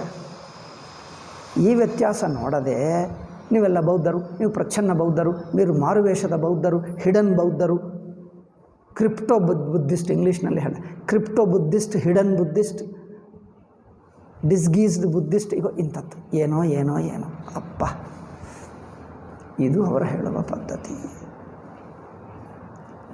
ಬೈಯುವುದು ಈಸಿ, ಅರ್ಥ ಮಾಡಿಕೊಳ್ಳುವುದು ತುಂಬ ಕಷ್ಟ. ವಿದೇಶದಲ್ಲಿದ್ದೀವ, ಭಾರತ ದೇಶದಲ್ಲೇ ಇದ್ದಾರೆ, ಅದ್ವೈತಿಗಳು ಇಲ್ಲೇ ಇದ್ದಾರೆ, ಪಂಡಿತರು ಇಲ್ಲೇ ಇದ್ದಾರೆ, ಪುಸ್ತಕಗಳಿವೆ, ಓದ್ಕೋ. ಇಲ್ಲ ಅಂದರೆ ಹೋಗಿ ಪರ್ಸನಲ್ಲಿ ಹೋಗಿ ನಿಮ್ಮ ಸಿದ್ಧಾಂತವೇನು ಪೇಷಂಟ್ಲಿ ಕೇಳು, ಹೇಳು, ಅವ್ರು ಕೇಳ್ತಾರೆ. ನಾವು ಕೇಳಬೇಕಾಗಿಲ್ಲ, ನಾವು ಓದಲ್ಲ ನಿಮ್ಮ ಪುಸ್ತಕ, ನಾವೇಕೆ ಓದೋದು, ನಿಮ್ಮದೆಲ್ಲ ನೀವು ನಾಸ್ತಿಕರು, ನೀವು ಬೌದ್ಧರು, ನಾವೇಕೆ ಓದೋದು, ನಾವು ಓದಲ್ಲ ನಿಮ್ಮ ಪುಸ್ತಕ. ಕೇಳಿದ್ರೆ ನಾವು ಕೇಳೋದೇ ಅಲ್ಲ. ನಿಮ್ಮ ಮುಖ ನೋಡಿದರೆ ನಮಗೆ ಪಾಪ ಪ್ರಾಯಶ್ಚಿತ್ತ ಮಾಡಿಕೊಳ್ಳಬೇಕು. ನಾವು ಹೋಗಿ ಇನ್ನೊಂದು ಸಲ ಜಪ ಮಾಡಿಕೊಂಡು ಪಾಪ ಏನು ಹೋಗಲು ಆಡಿಸಿಕೊಳ್ಳಬೇಕು. ನಿಮ್ಮ ಜೊತೆ ನಾವೇಕೆ ಮಾತಾಡೋದು? ಒಬ್ಬರು ವೈಷ್ಣವ ಜೊತೆಗೆ ಹೋಗಿದ್ದೆ, ಅವ್ರು ಮಾತಾಡಬೇಕು. ರಾಜಮಂಡ್ರಿ ಕೇಳಿದ್ದೀರಾ? ರಾಜಮಂಡ್ರಿ ಪಕ್ಕಕ್ಕೆ ಕೊವ್ವೂರಿದೆ. ಕೊವ್ವೂರು ಕೇಳಲಿಲ್ಲ. ಗೋದಾವರಿ ಆ ಪಕ್ಕ ರಾಜಮಂಡ್ರಿ, ಈ ಪಕ್ಕ ಕೊವ್ವೂರು ಅಷ್ಟೇ. ಈ ದಡ ಕೊವ್ವೂರು, ಆ ದಡ ರಾಜಮಂಡ್ರಿ ಅಷ್ಟೇ. ಆ ಮಧ್ಯದಲ್ಲಿ ಆ ಬ್ರಿಡ್ಜೇ ವ್ಯತ್ಯಾಸ. ಟ್ವಿನ್ ಸಿಟೀಸ್ ಎಂದು ಹೇಳಬಹುದು, ಆದರೆ ಅದು ಕೊವ್ವೂರು, ಅದು ರಾಜಮಂಡ್ರಿ. ಕೊವ್ವೂರಿನಲ್ಲಿ ಒಬ್ಬನನ್ನು ಭೇಟಿ ಮಾಡೋಕ್ಕೆ ಹೋದರೆ, ವೈಷ್ಣವರಂದರೆ ಶ್ರೀ ವೈಷ್ಣವ ರಾಮನ್ ಕುರ್ಚಿಯಲ್ಲಿ ಕೂತ್ಕೊಂಡು ಮುಖ ಹೀಗಿಡ್ತಾನೆ, ಹೀಗಿಟ್ಟು ಮಾತಾಡ್ತಾನೆ. ಏಕೆ? ನಿಮ್ಮ ಮುಖ ನೋಡಿದರೆ ನಮಗೆ ಪಾಪ. ಯಾರು ಅದ್ವೈತಿಗಳ ಮುಖ ನೋಡಿದರೆ ನಮಗೆ ಪಾಪ. ಹೀಗೆ ಎಷ್ಟೊತ್ತು ಮಾತಾಡ್ತಾನೆ, ಹೀಗಿದ್ದೇ ಮಾತಾಡ್ತಾನೆ.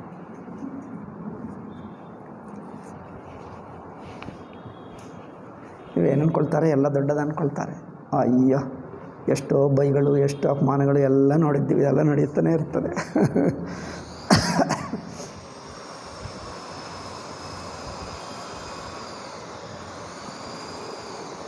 ವಿಷಯ ಹೇಳಬೇಕಾಗಿಲ್ಲ, ನಿಮ್ಗೆ ಗೊತ್ತು, ನಿಮಗೆ ಕಟ್ಟೋರು ಅಷ್ಟೇ, ನಮ್ಮ ಮಾತಾಡಲ್ಲ. ಏನು ಹೇಳೋದಪ್ಪ? ಆದ್ದರಿಂದ ಬೌದ್ಧರು ಹೇಳುವುದು ಜ್ಞಾತೃ ಮಟ್ಟಕ್ಕೆ ಜ್ಞೇಯವಿಲ್ಲ, ಪ್ರಮಾಣಗಳು ತಪ್ಪು. ಪ್ರಮಾಣ ಅಂದರೆ ಪ್ರತ್ಯಕ್ಷಗಳು, ಅಂದರೆ ಜ್ಞಾತ ಇದ್ದಾನೆ, ಇಂದ್ರಿಯಗಳು ತಪ್ಪು. ವೃತ್ತಿ ಇದೆ, ಇಂದ್ರಿಯಗಳು ತಪ್ಪು, ವಿಷಯಗಳು ತಪ್ಪು. ಇಂದ್ರಿಯಗಳೇ ತಪ್ಪು, ವಿಷಯಗಳೇ ತಪ್ಪು. ನಮ್ಮ ವೃತ್ತಿ ಇದೆ ಅಷ್ಟೇ ಹೊರತು ವಿಷಯಗಳಿಲ್ಲ. ವೃತ್ತಿ ಇದೆ, ವಿಷಯಗಳಿಲ್ಲ ಅಂತೆ. ಮನಸ್ಸು ಇದೆ, ವೃತ್ತಿ ಇದೆ, ಬಟ್ ಇಂದ್ರಿಯಗಳಿಲ್ಲ, ಹೊರಗಿನ ವಿಷಯಗಳಿಲ್ಲ. ಇದು ಬೌದ್ಧರು ಹೇಳು. ನಾವು ಮನಸ್ಸಿದ್ದರೆ ಇಂದ್ರಿಯಗಳಿವೆ, ಇಂದ್ರಿಯಗಳಿದ್ದರೆ ವಿಷಯ ಇದೆ. ವಿಷಯ, ಇಂದ್ರಿಯ, ಮನಸ್ಸು, ಜ್ಞಾತ, ಈ ಮೂರು ಇದ್ದೇ ಇವೆ. ಈ ನಾಲ್ಕು ಮಿಥ್ಯ ಆಗುವುದು ಚೈತನ್ಯ ಆತ್ಮ ಸಾಕ್ಷಿ ಮಟ್ಟದಲ್ಲಿ. ನೀವು ನಿನ್ನನ್ನು ಈ ಪ್ರಮಾತೃ ಎಂದು ತಗೊಂಡ್ರೆ ಇದ್ದೇ ಇದೆ, ಕಂಡು ಬರ್ತಾ ಇದೆ. ಏಕೆ? ಅನುಭವನೇ ಹೇಳ್ತಾ ಇದೆ. ನಾವು ಅನುಭವಾನುಸಾರವಾಗಿ ಯಾವ ಮಟ್ಟದ ಅನುಭವ ಏನು ಹೇಳ್ತದೋ ಅದನ್ನು ಹಾಗೇ ಒಪ್ತೀವಿ. ಇರುವ ಅನುಭವ ಒಂದು ನೋಡಿ, ಇರುವ ಅನುಭವವನ್ನು ಇಲ್ಲ ಎಂದು ಹೇಳುವುದು ಅಲ್ಲವೇ? ಇಲ್ಲದ ಅನುಭವವನ್ನು ಇದ್ದಂತೆ ನಾವು ಅದೇನು ಹೇಳ, ಯಾವ ಮಟ್ಟದ ಅನುಭವ ಹೇಗಿರುತ್ತದೋ ಆ ಮಟ್ಟಕ್ಕೂ ಹಾಗೇ ಒಪ್ತೀವಿ. ಸಾಕ್ಷಿ ಮಟ್ಟಕ್ಕೆ, ಸುಷುಪ್ತಿ ಮಟ್ಟಕ್ಕೆ, ದೇಶಕಾಲರಹಿತ ಸ್ವತಃ ಸಿದ್ಧ, ಆ ಮಟ್ಟ ನಮ್ಮ ಅನುಭವವೇ. ನಾವು ಅನುಭವ ಇದೆ, ಅದರಿಂದ ಒಪ್ಕೊಳ್ತೀವಿ. ನಾವೇನು, ಇದು ನಮ್ಮದೇನಿಲ್ಲ, ಅನುಭವನೇ ಆಗಿದೆ. ಎಲ್ಲರ ಅನುಭವ ಇದೆ, ನಿಮ್ಮದು ನಮ್ಮದೇನು ಪರ್ಸನಲ್ ಅಲ್ಲ, ವೈಯಕ್ತಿಕ ಅನುಭವವಲ್ಲ, ಎಲ್ಲರಲ್ಲಿರುವ ಅನುಭವವೇ ಅದು. ನಾವೇನು ಮಾಡೋದು? ಇದ್ದ ಅನುಭವವನ್ನು ಒಪ್ಕೊಳ್ತಾರೆ. ಸತ್ಯ ಅಂದರೆ ಏನು? ಯಾವುದು ಹೇಗಿದೆಯೋ ಹಾಗೇ ಒಪ್ಕೊ, ಹಾಗೇ ಅರ್ಥ ಮಾಡ್ಕೊ. ಅದು ಹಾಗೇ ಇದೆ ಅಂದರೆ ಅದು ಹಾಗೇ ಇರುವುದಕ್ಕೆ ನಾವು ಜವಾಬ್ದಾರಿಯಾ? ಇದು ಗೋಡೆ ಎನ್ನುವುದಕ್ಕೆ ನಾನು ಯಾವುದು ಗೋಡೆ ಹಾಗಿದೆ, ಇದು ಪುಸ್ತಕ, ಹೌದು ಅದು ಪುಸ್ತಕ, ಇದು ಟೇಬಲು, ಇದು ಮನುಷ್ಯ, ಇದು ಭೂಮಿ, ಇದು ಗೋಡೆ ಅಂದರೆ ಅಷ್ಟೇ, ಅದು ಕುರ್ಚಿ, ಅದು ಮನುಷ್ಯ. ಅದು ಹೇಗಿದೆಯೋ ಹಾಗೆ ಇದ್ದನ್ನು ಇದ್ದ ಹಾಗೆ ಒಪ್ಕೊಳ್ತೀವಿ ಹೊರತು ಒಪ್ಪದೇ ಇದ್ದರೆ ಅದು ನಮ್ಮ ಭ್ರಾಂತಿ ಆಗುತ್ತದೆ. ಇದ್ದನ್ನು ಒಪ್ಪದಿದ್ದರೆ ಭ್ರಾಂತಿ, ಇಲ್ಲದ್ದನ್ನು ಒಪ್ಪಿದ್ದರೆ ಅದು ಭ್ರಾಂತಿ ಅಲ್ಲವೇ? ಇದ್ದನ್ನು ಇಲ್ಲ ಎಂದು ಹೇಳಿದರೆ, ಇಲ್ಲದ್ದನ್ನು ಇದ್ದ ಎಂದು ಹೇಳಿದರೆ ಅದು ಭ್ರಾಂತಿ. మరి ಸತ್ಯವೇನು ಅಂದರೆ ಯಾವುದು ಹೇಗಿದೆಯೋ ಹಾಗೇ ಒಪ್ಪು, ಅದು ಸಿದ್ಧ. ಯಾವುದು ಹೇಗಿದೆಯೋ ಹಾಗೇ ಒಪ್ಪಿಕೊಳ್ಳುವುದು. ಕನಸಿನ ಪದಾರ್ಥಗಳು ಎಚ್ಚರ ವ್ಯಕ್ತಿಗಿವೆಯಾ? ತಾವೇ ಇಲ್ಲ. ಅಥವಾ ಆವಾಗ ಇದ್ದು ಇವಾಗ ಹೋಯಿತು ಹೇಳ್ತೀವ? ಆವಾಗ ಇಲ್ಲ, ಇವಾಗ ಇಲ್ಲ, ಯಾವಾಗಲೂ ಇಲ್ಲ. ಅದು ಇಲ್ಲವೇ ಇಲ್ಲ ಎಂದು ಗೊತ್ತಾಗ್ತದೆ. ಕನಸಿನಲ್ಲಿರುವಾಗ ಅದು ಎಂದಿಗೂ ಇದೆ, ನಿಜವಾಗಿವೆ ಅನಿಸುತ್ತದೆ. ಅದರಿಂದ ಸುಖ ದುಃಖ ಕಾಂಟ್ಯಾಕ್ಟು ಎಲ್ಲ ಆಗುತ್ತದೆ. ಎಲ್ಲವೂ ಜಾಗೃತ ಹಾಗೇ ವ್ಯವಹಾರ. ಸಾಕ್ಷಿ ದೃಷ್ಟಿಗೆ ಯಾವುದೂ ಇಲ್ಲ. ಇದು ಹೇಗೆ ಹೇಳ್ತೀರಿ ಅಂದರೆ ನಾವೇನು ಹೇಳ್ತಾ ಇಲ್ಲ, ಅನುಭವನೇ ಹೇಳ್ತಾ ಇದೆ. ಅನುಭವ ಹಾಗೆ ಇರುವಾಗ ನಾವು ಯಾರು ಕಲ್ಪನೆ ಮಾಡುವುದಕ್ಕೆ? ಇಲ್ಲದೆ ಸಲ್ಲದೆ ಕಲ್ಪನೆ, ಇಲ್ಲದೆ ಸಲ್ಲದೆ ಕಲ್ಪನೆ ನಾವೇಕೆ ಮಾಡುವುದು? ಏನಿದೆಯೋ ಹಾಗೆ ಒಪ್ಪೋಣ, ಯಾವುದೇ ಹೇಗಿದೆಯೋ ಅದೇ ತಿಳ್ಕೊಳ್ಳೋಣ. ವ್ಯತ್ಯಾಸ ಯಾಕೆ? ಅದಕ್ಕೋಸ್ಕರನೇ ಅದ್ವೈತಕ್ಕೆ ಮೀರಿದ ಸಿದ್ಧಾಂತವಿಲ್ಲ. ಏನದು ವಿಶೇಷ? ಏನೂ ಇಲ್ಲ. ಅಂದರೆ ನಿಮ್ಮ ಶಂಕರಾಚಾರ್ಯರು, ನೀವು ಶಂಕರಾಚಾರ್ಯ ಅನುಯಾಯಿಗಳು ಆಗುವುದರಿಂದ ನಿಮ್ಮ ಶಂಕರರು ಎಲ್ಲ ಗ್ರೇಟ್. ಶಂಕರರು ನಮ್ಮವರಲ್ಲ, ನಿಮ್ಮವರಲ್ಲ. ಶಂಕರರು ಎಲ್ಲರವರು. ಶಂಕರರು ನಮ್ಮ ಎಂದು ಪ್ರೈವೇಟ್ ನಮಗೇನು ಹಣ ಕೊಟ್ಟಿಲ್ಲ, ನಮಗೇನು ದಕ್ಷಿಣ ಕೊಟ್ಟಿಲ್ಲ ಸ್ಪೆಷಲು. ಶಂಕರರು ಇದ್ದ ಸತ್ಯ ಇದೆ. ಅವರು ಹೇಳಿದ್ದು ಶಂಕರರು ಹೇಳಿದ್ದಾರೆ ಎಂದು ನಾವು ಒಪ್ಪಲಿಲ್ಲ. ಅವರು ಹೇಳಿದ್ದು ಅನುಭವಕ್ಕೆ ಅನುಗುಣವಾಗಿದೆ, ಅದರಿಂದ ಒಪ್ತೀವಿ ಅಷ್ಟೇ. ಅದು ನಿಮ್ಮ ಅನುಭವ, ನಮ್ಮ ಅನುಭವ, ಎಲ್ಲರ ಅನುಭವ ಅಷ್ಟೇ. ಎಲ್ಲರ ಅನುಭವಕ್ಕೆ ಯಾರೇನು ಮಾಡ್ತಾರೆ? ಯಾರೇನು ಮಾಡೋಕ್ಕಾಗಲ್ಲ. ಇರುವ ಸತ್ಯನೇ ಹಾಗೆ ಇದೆ. What can we do? We have no choice. That's how it is. ಅದು ದಟ್ಸ್ ವೈ ಸತ್ಯಾನ್ವೇಷಕರು ಯಾರು ಹೇಳ್ತಾರೆ ಶಂಕರರು ಹೇಳಿದ್ದಾರೆ ಎಂದು ಸತ್ಯ ಅಲ್ಲ. ಅದಕ್ಕೋಸ್ಕರನೇ ಶಂಕರನ್ನು ಬೈದರು ನಮ್ಮ ಜನರು ಏನು ಸುಮ್ಮನೆ ಗೊತ್ತಿಲ್ಲ ಸುಮ್ಮನೆ ಬಿಡುವ. ಅಯ್ಯೋ ನಮ್ಮ ಶಂಕರನ್ನು ಬೈದರು, ನೀವೇಕೆ ಸುಮ್ಮನೆ ಇದ್ದೀರಿ ಎಂದು ಹೇಳ್ತಾರೆ. ನೋಡಿ, ಶಂಕರರು ವ್ಯಕ್ತಿಗತ ಒಪ್ಪುಕೋ ಎಂದು ಹೇಳ್ತಾ ಇಲ್ಲ, ನೀವು ಶಂಕರನ್ನು ಒಪ್ಪಲೇಬೇಕು ಎಂದು. ವ್ಯಕ್ತಿಗತ ಏನಿಲ್ಲ, ಅವರು ಹೇಳಿದ್ದು ಎಷ್ಟರ ಮಟ್ಟಿಗೆ ಸತ್ಯ ನಿಮ್ಮ ಅನುಭವ ನೋಡ್ಕೊ. ನಿಮಗೆ ನೀವು ನೋಡ್ತಾ ಇಲ್ಲ ಅಂದರೆ ನೀವು ಸರಿಯಾಗಿ ನೋಡ್ತಾ ಇಲ್ಲ. ನೋಡಿದ್ದರೆ ನಿಮಗೆ ಇದ್ದ ವಸ್ತು ತಾನೇ ಗೊತ್ತಾಗ್ತದೆ. ಅಲ್ಲಿ ಇರುವ ಅನುಭವವೇನೋ ತಾನೇ ಗೊತ್ತಾಗ್ತದೆ. ಇದು ನಮ್ಮದು ಅಲ್ಲ, ನಿಮ್ಮದು ಅಲ್ಲ, ಪರ್ಸ್ನಲ್ ಇಷ್ಟಗಳಲ್ಲ. ನನಗಿಷ್ಟವಿಲ್ಲ ಅಂದರೆ ನಿಮಗಿಷ್ಟವಿದ್ದರೆ ಅದು ಸತ್ಯ, ಇಷ್ಟವಿಲ್ಲದಿದ್ದರೆ ಮಿಚ್ಚಾಗಿ ಬಿಡ್ತದೆ ಏನು? ಸತ್ಯ ಮಿಥ್ಯ ಎನ್ನುವುದು ನಿಮ್ಮ ಇಷ್ಟಗಳಲ್ಲಿಲ್ಲ, ಅದು ಎಲ್ಲರಲ್ಲಿರುವ ಅನುಭವ. ಅದು ಹೇಗಿದೆಯೋ ಹಾಗೆ ನೋಡ್ಕೋ, ಹಾಗೆ ತಿಳ್ಕೊ. ಇದು ವೇದಾಂತ ಸತ್ಯಾನ್ವೇಷಕ. ವೇದಾಂತ ಅಂದರೆ ಸತ್ಯಾನ್ವೇಷಣ, ಇದ್ದನ್ನು ಇದ್ದ ಹಾಗೆ ತಿಳ್ಕೊಳ್ಳುವುದು. ಯಥಾರ್ಥ ಜ್ಞಾನಂ ಎಂದು ಹೇಳ್ತೀವಿ. ಯಥಾರ್ಥ ಅಂದರೆ ಯಾವುದು ಹೇಗಿದೆಯೋ ಹಾಗೇ ತಿಳ್ಕೊ. That's all. That is jnana. Jnanam is nobody's personal will. Nobody can wish it, will it. ಯಾರೋ ಒಬ್ಬರು ನೀವು ಸಂಕಲ್ಪ ಮಾಡಿ ನೀವು ಇಷ್ಟಪಟ್ಕೊಂಡ್ರೆ ಆಗಲ್ಲ. Neither you can wish a fact nor you can will a fact. You only have to understand the fact as it is. ಇರುವ ವಸ್ತುವನ್ನು, ಇರುವ ಯಥಾರ್ಥವನ್ನು ಇದ್ದನ್ನು ಇದ್ದ ಹಾಗೆ ಅರ್ಥ ಮಾಡಿಕೊಳ್ಳಲೇಬೇಕೇ ಹೊರತು ನಿಮಗಿಷ್ಟವಿಲ್ಲದಿದ್ದರೆ ಅದೇನು ಅದು ಇದ್ದೇ ಇರ್ತದೆ. ನೀವು ಇಷ್ಟ ಇರಲಿ ಬಿಡಲಿ, ಅದೇನು ಅದಕ್ಕೆ ಸಂಬಂಧವಿಲ್ಲ. ಐ ವಿಲ್ ಇಟ್ ಅಂದರೆ ನೀವು ಸಂಕಲ್ಪ ಮಾಡಿದ್ದರೆ ವಸ್ತು ಇರುತ್ತದೆ, ಸಂಕಲ್ಪ ಮಾಡದಿದ್ದರೆ ಇರಲ್ಲವ. ನಿಮ್ಮ ಸಂಕಲ್ಪಕ್ಕೆ ಸಂಬಂಧವಿಲ್ಲ, ನೀವು ಇಷ್ಟ ಏನೇ ಮಾಡ್ಕೊ, ಇದ್ದದ್ದು ಹಾಗೆ ಇರ್ತದೆ. ಅದು ಸಾಕ್ಷಿ ಎಂಬುದು ಸ್ವತಃ ಸಿದ್ಧ ಸುಷುಪ್ತಿ. ನಿಮಗೆ ಎಚ್ಚರ ವ್ಯಕ್ತಿಗೆ ಇಷ್ಟವಿರಲಿ ಬಿಡಲಿ, ಸುಷುಪ್ತಿ ಮಾತ್ರ ತಾನು ದೇಶ ಕಾಲರಹಿತ ಸ್ವತಃ ಸಿದ್ಧ ಇದ್ದೇ ಇದೆ. That is a fact. The fact is fact ಅಷ್ಟೇ. ಈಗ ಇನ್ನೊಂದು ವಿಷಯ. ಅದರಿಂದ ಶಂಕರರು ವ್ಯಾವಹಾರಿಕ ಪ್ರಮಾಣಗಳು ಇಲ್ಲ ಎಂದು ಹೇಳಲಿಲ್ಲ. ಇನ್ನೊಂದು ವಾಕ್ಯ ಶಂಕರ ಭಾಷ್ಯ. ಎಂಪಿರಿಕಲ್ ಅಂದರೆ ವ್ಯವಹಾರದಲ್ಲಿ, ಅಂದರೆ ಅವಸ್ಥ ಒಳಗೆ ಇರುವ ವ್ಯಕ್ತಿಗೆ, ಜೀವಭಾವಕ್ಕೆ ಅವಸ್ಥ ಒಳಗೆ ಇರುವವನಿಗೆ ಅವಸ್ಥಾ ಸಂಬಂಧಗಳು, ಅವಸ್ಥಾ ಪದಾರ್ಥಗಳದೆಲ್ಲ ಆ ಅವಸ್ಥೆಯಲ್ಲಿ ಎಲ್ಲರಿಗೆ ಆಗುವ ಹಾಗೆ ಅವೆಲ್ಲ ಇವೆ. ಕರ್ಮಗಳು, ಅನುಭವಗಳು, ಜ್ಞಾನಗಳು ಎಲ್ಲವೂ ಅದಕ್ಕೋಸ್ಕರನೇ ನಾವು ಸೈನ್ಸ್ ಅಧ್ಯಯನ ಮಾಡ್ತೀವಿ. ಕರ್ಮಗಳಿರುತ್ತವೆ ಫಿಕ್ಸು, ಅದಕ್ಕೆ ಒಂದು ಪ್ರಕೃತಿಗೆ ಕೆಲವು ನಿಯಮಗಳಿವೆ. ನಿಯಮಬದ್ಧವಾಗಿ ಪ್ರಪಂಚ ನಡೆಯುತ್ತಾ ಇಲ್ಲವ? ಪ್ರಪಂಚವು ನಿಯಮಬದ್ಧವಾಗೇ ನಡೆಯುತ್ತಾ ಇದೆ. ಒಂದು ವಸ್ತುವಿಗೆ ಒಂದು ನಿಯಮ ಇದ್ದರೆ ಪ್ರಾಕೃತಿಕ ನಿಯಮ ಅದು ಹಾಗೇ ಇರುತ್ತದೆ, ಎಲ್ಲಿ ಹೋದರೂ ಅದೇ ನಿಯಮ. ನಾವು ಕಲ್ಪನೆ ಮಾಡಿದ್ದರೆ ಹಾಗೆ ಆಗುತ್ತಿತ್ತ? ಪ್ರಕೃತಿಗೆ ನಿಯಮ ಇದೆ, ಸಮಾಜಕ್ಕೆ ನಿಯಮ ಇದೆ, ಎಲ್ಲ ಪ್ರಪಂಚ. ಬಟ್ ಅವಸ್ಥಾನೇ ಬಿಟ್ಟರೆ ಎಲ್ಲಿಯೂ ಇಲ್ಲ, ಯಾವುದೂ ಇಲ್ಲ, ಯಾರಿಗೂ ಇಲ್ಲ. ಆ ದೃಷ್ಟಿ ನೋಡಿ, ಪಾರಮಾರ್ಥಿಕ ವ್ಯಾವಹಾರಿಕ ದೃಷ್ಟಿ ಭೇದ. ಓಕೆ. ಸೊ ಯಾವದ್ದಿ ಸತ್ಯಾತ್ಮೈಕತ್ವ ಪ್ರತಿಪತ್ತಿ, ಯಾವಾಗ ತಾನೇ ಸ್ವತಃ ಸಿದ್ಧ ಅದ್ವಿತೀಯ ಚೈತನ್ಯ ಆತ್ಮ ಸುಷುಪ್ತಿ ಹೇಗಿದೆಯೋ, ಸುಷುಪ್ತಿ ಯಾವಾಗಲೂ ಭೂತಕಾಲದಲ್ಲಿಲ್ಲ. ಅದು ಸ್ವತಃ ಸಿದ್ಧ ಆತ್ಮ ಎಂದಿಗೂ ಇದೆ, ಈಗಲೂ ಇದೆ, ಇದ್ದೇ ಇದೆ, ಅದೇ ಇದೆ, ಸರ್ವಸ್ವವೂ ಅದೇ. ಅದು ಬಿಟ್ಟು ಯಾವುದೂ ಇಲ್ಲ. ನೀವು ಎಚ್ಚರಗೊಂಡವನಿಗೆ ಕನಸನ್ನು ಎಲ್ಲಿ ಬಿಟ್ಟು ಬಂದಿದ್ದೀರಿ? ಅಲ್ಲೇ ಬಿಟ್ಟು ಬಂದಿದ್ದೀರಾ? ಜೊತೆಗೆ ತಗೊಂಡು ಬಂದಿದ್ದೀರಾ? ನೀವು ಅಲೆಯಿಂದ ನೀರಿಗೆ ಹೋದರೆ ಅಲೆಯನ್ನು ಹೊರಗೆ ಬಿಟ್ಟು ನೀರಿಗೆ ಹೋಗ್ತೀರಾ, ಅಥವಾ ಅಲೆಯನ್ನು ಜೊತೆಗೆ ತೋಗಿ ನೀರಿಗೆ ಹೋಗ್ತೀರಾ? ಹೊರಗೆ ಬಿಡಲ್ಲ, ಇದು ಮಾತ್ರ ಗ್ಯಾರಂಟಿ. ಕನಸನ್ನು ಹೊರಗೆ ಬಿಟ್ಟು ಬರ್ತೀರಾ ಎಚ್ಚರಗೊಂಡಾಗ? ನಾವು ಜೊತೆಗೆ ತೊಗೊಂಡು ಬರ್ತೀವಿ. ಜೊತೆಗೆ ಅಂದರೆ ಎಲ್ಲಿದೆ ತೋರಿಸು. ನಿಮ್ಮ ಜೇಬಿನಲ್ಲಿ ಇಟ್ಕೊಂಡಿದ್ದೀರಾ ತೋರಿಸು, ಅಥವಾ ಬಾಯಿಯಲ್ಲಿ ಇಟ್ಕೊಂಡಿದ್ದೀರಾ ಇಲ್ಲಿ ಪಕ್ಕಕ್ಕೆ ತೋರಿಸು. ನಾಲಿಗೆ ಕೆಳಗೆ ಇಟ್ಕೊಂಡಿದ್ದೀರಾ, ಎಲ್ಲಿ ಇಟ್ಕೊಂಡಿದ್ದೀರಾ ತೋರಿಸು. ಎಚ್ಚರಗೊಂಡರೆ ಎಲ್ಲಿಯೂ ಇಲ್ಲ, ಮಿಥ್ಯಾಗಿಬಿಟ್ಟಿತು. ನೀವು ಹಗ್ಗ ತಿಳ್ಕೊಂಡ ನಂತರ ಹಾವೆಲ್ಲಿದೆ? ಹಾವು ಹಗ್ಗನೇ ಆಗಿಬಿಡ್ತದೆ. ಆಗುತ್ತದೆ ಅಂದರೆ ಹಿಂದೆ ಬೇರೆ ಇತ್ತ, ಹಿಂದೆನೂ ಬೇರೆ ಇಲ್ಲ, ಈಗಲೂ ಇಲ್ಲ, ಹಗ್ಗನೇ. ನೀವು ತಪ್ಪಾಗಿ ತಿಳ್ಕೊಂಡು ಇರುವುದು ಹಗ್ಗನೇ ಅಷ್ಟೇ, ಮೊದಲಿನಿಂದ ಹಗ್ಗನೇ.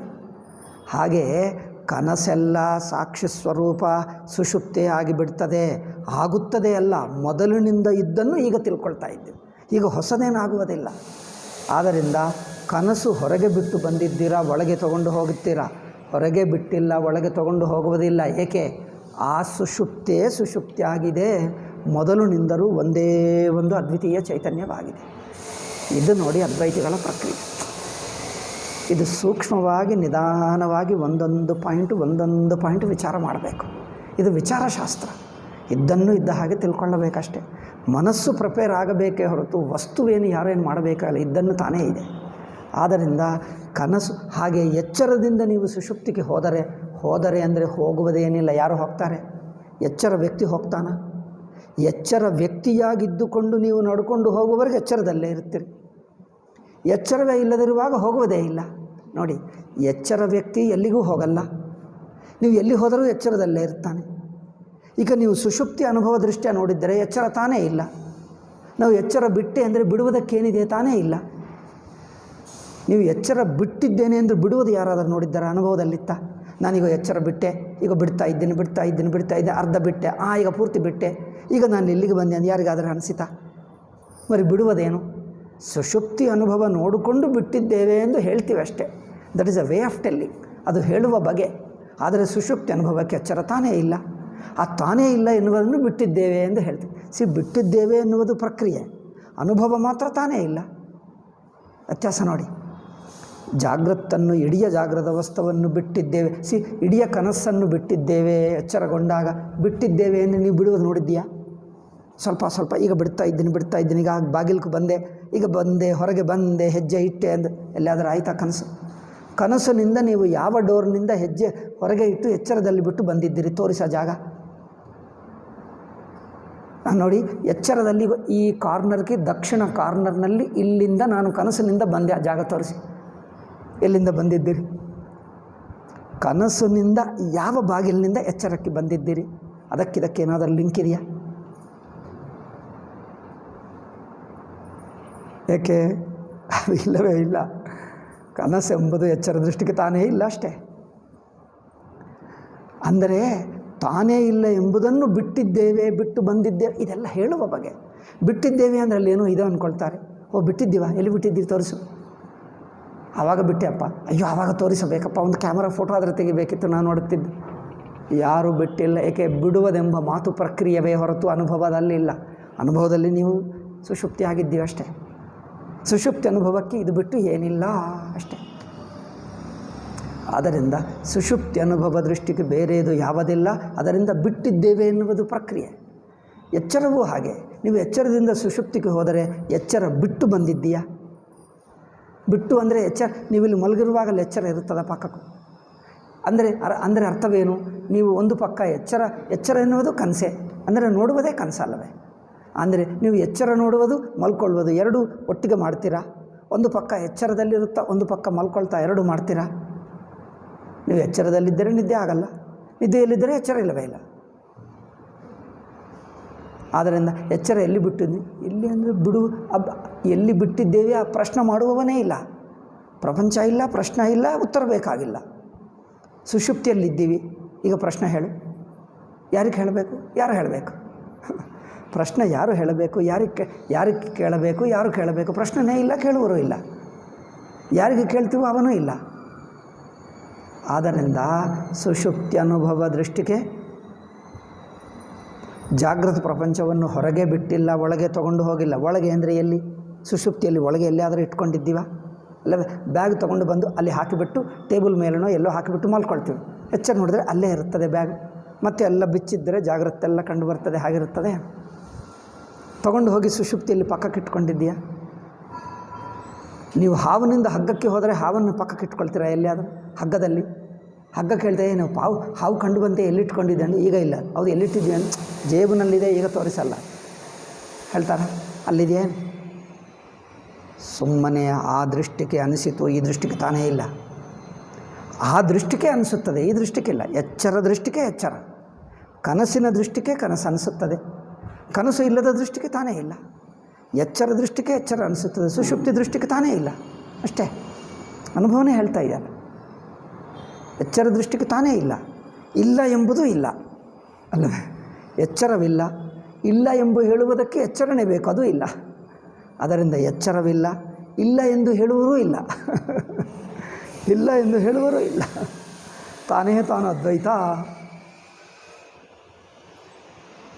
ಹಾಗೆ ಅದರಿಂದ ಹೇಳ್ತಾರೆ, ನೀವು ಅವಸ್ಥೆಯಲ್ಲಿ ವ್ಯಕ್ತಿಯಾಗಿರುವವರೆಗೂ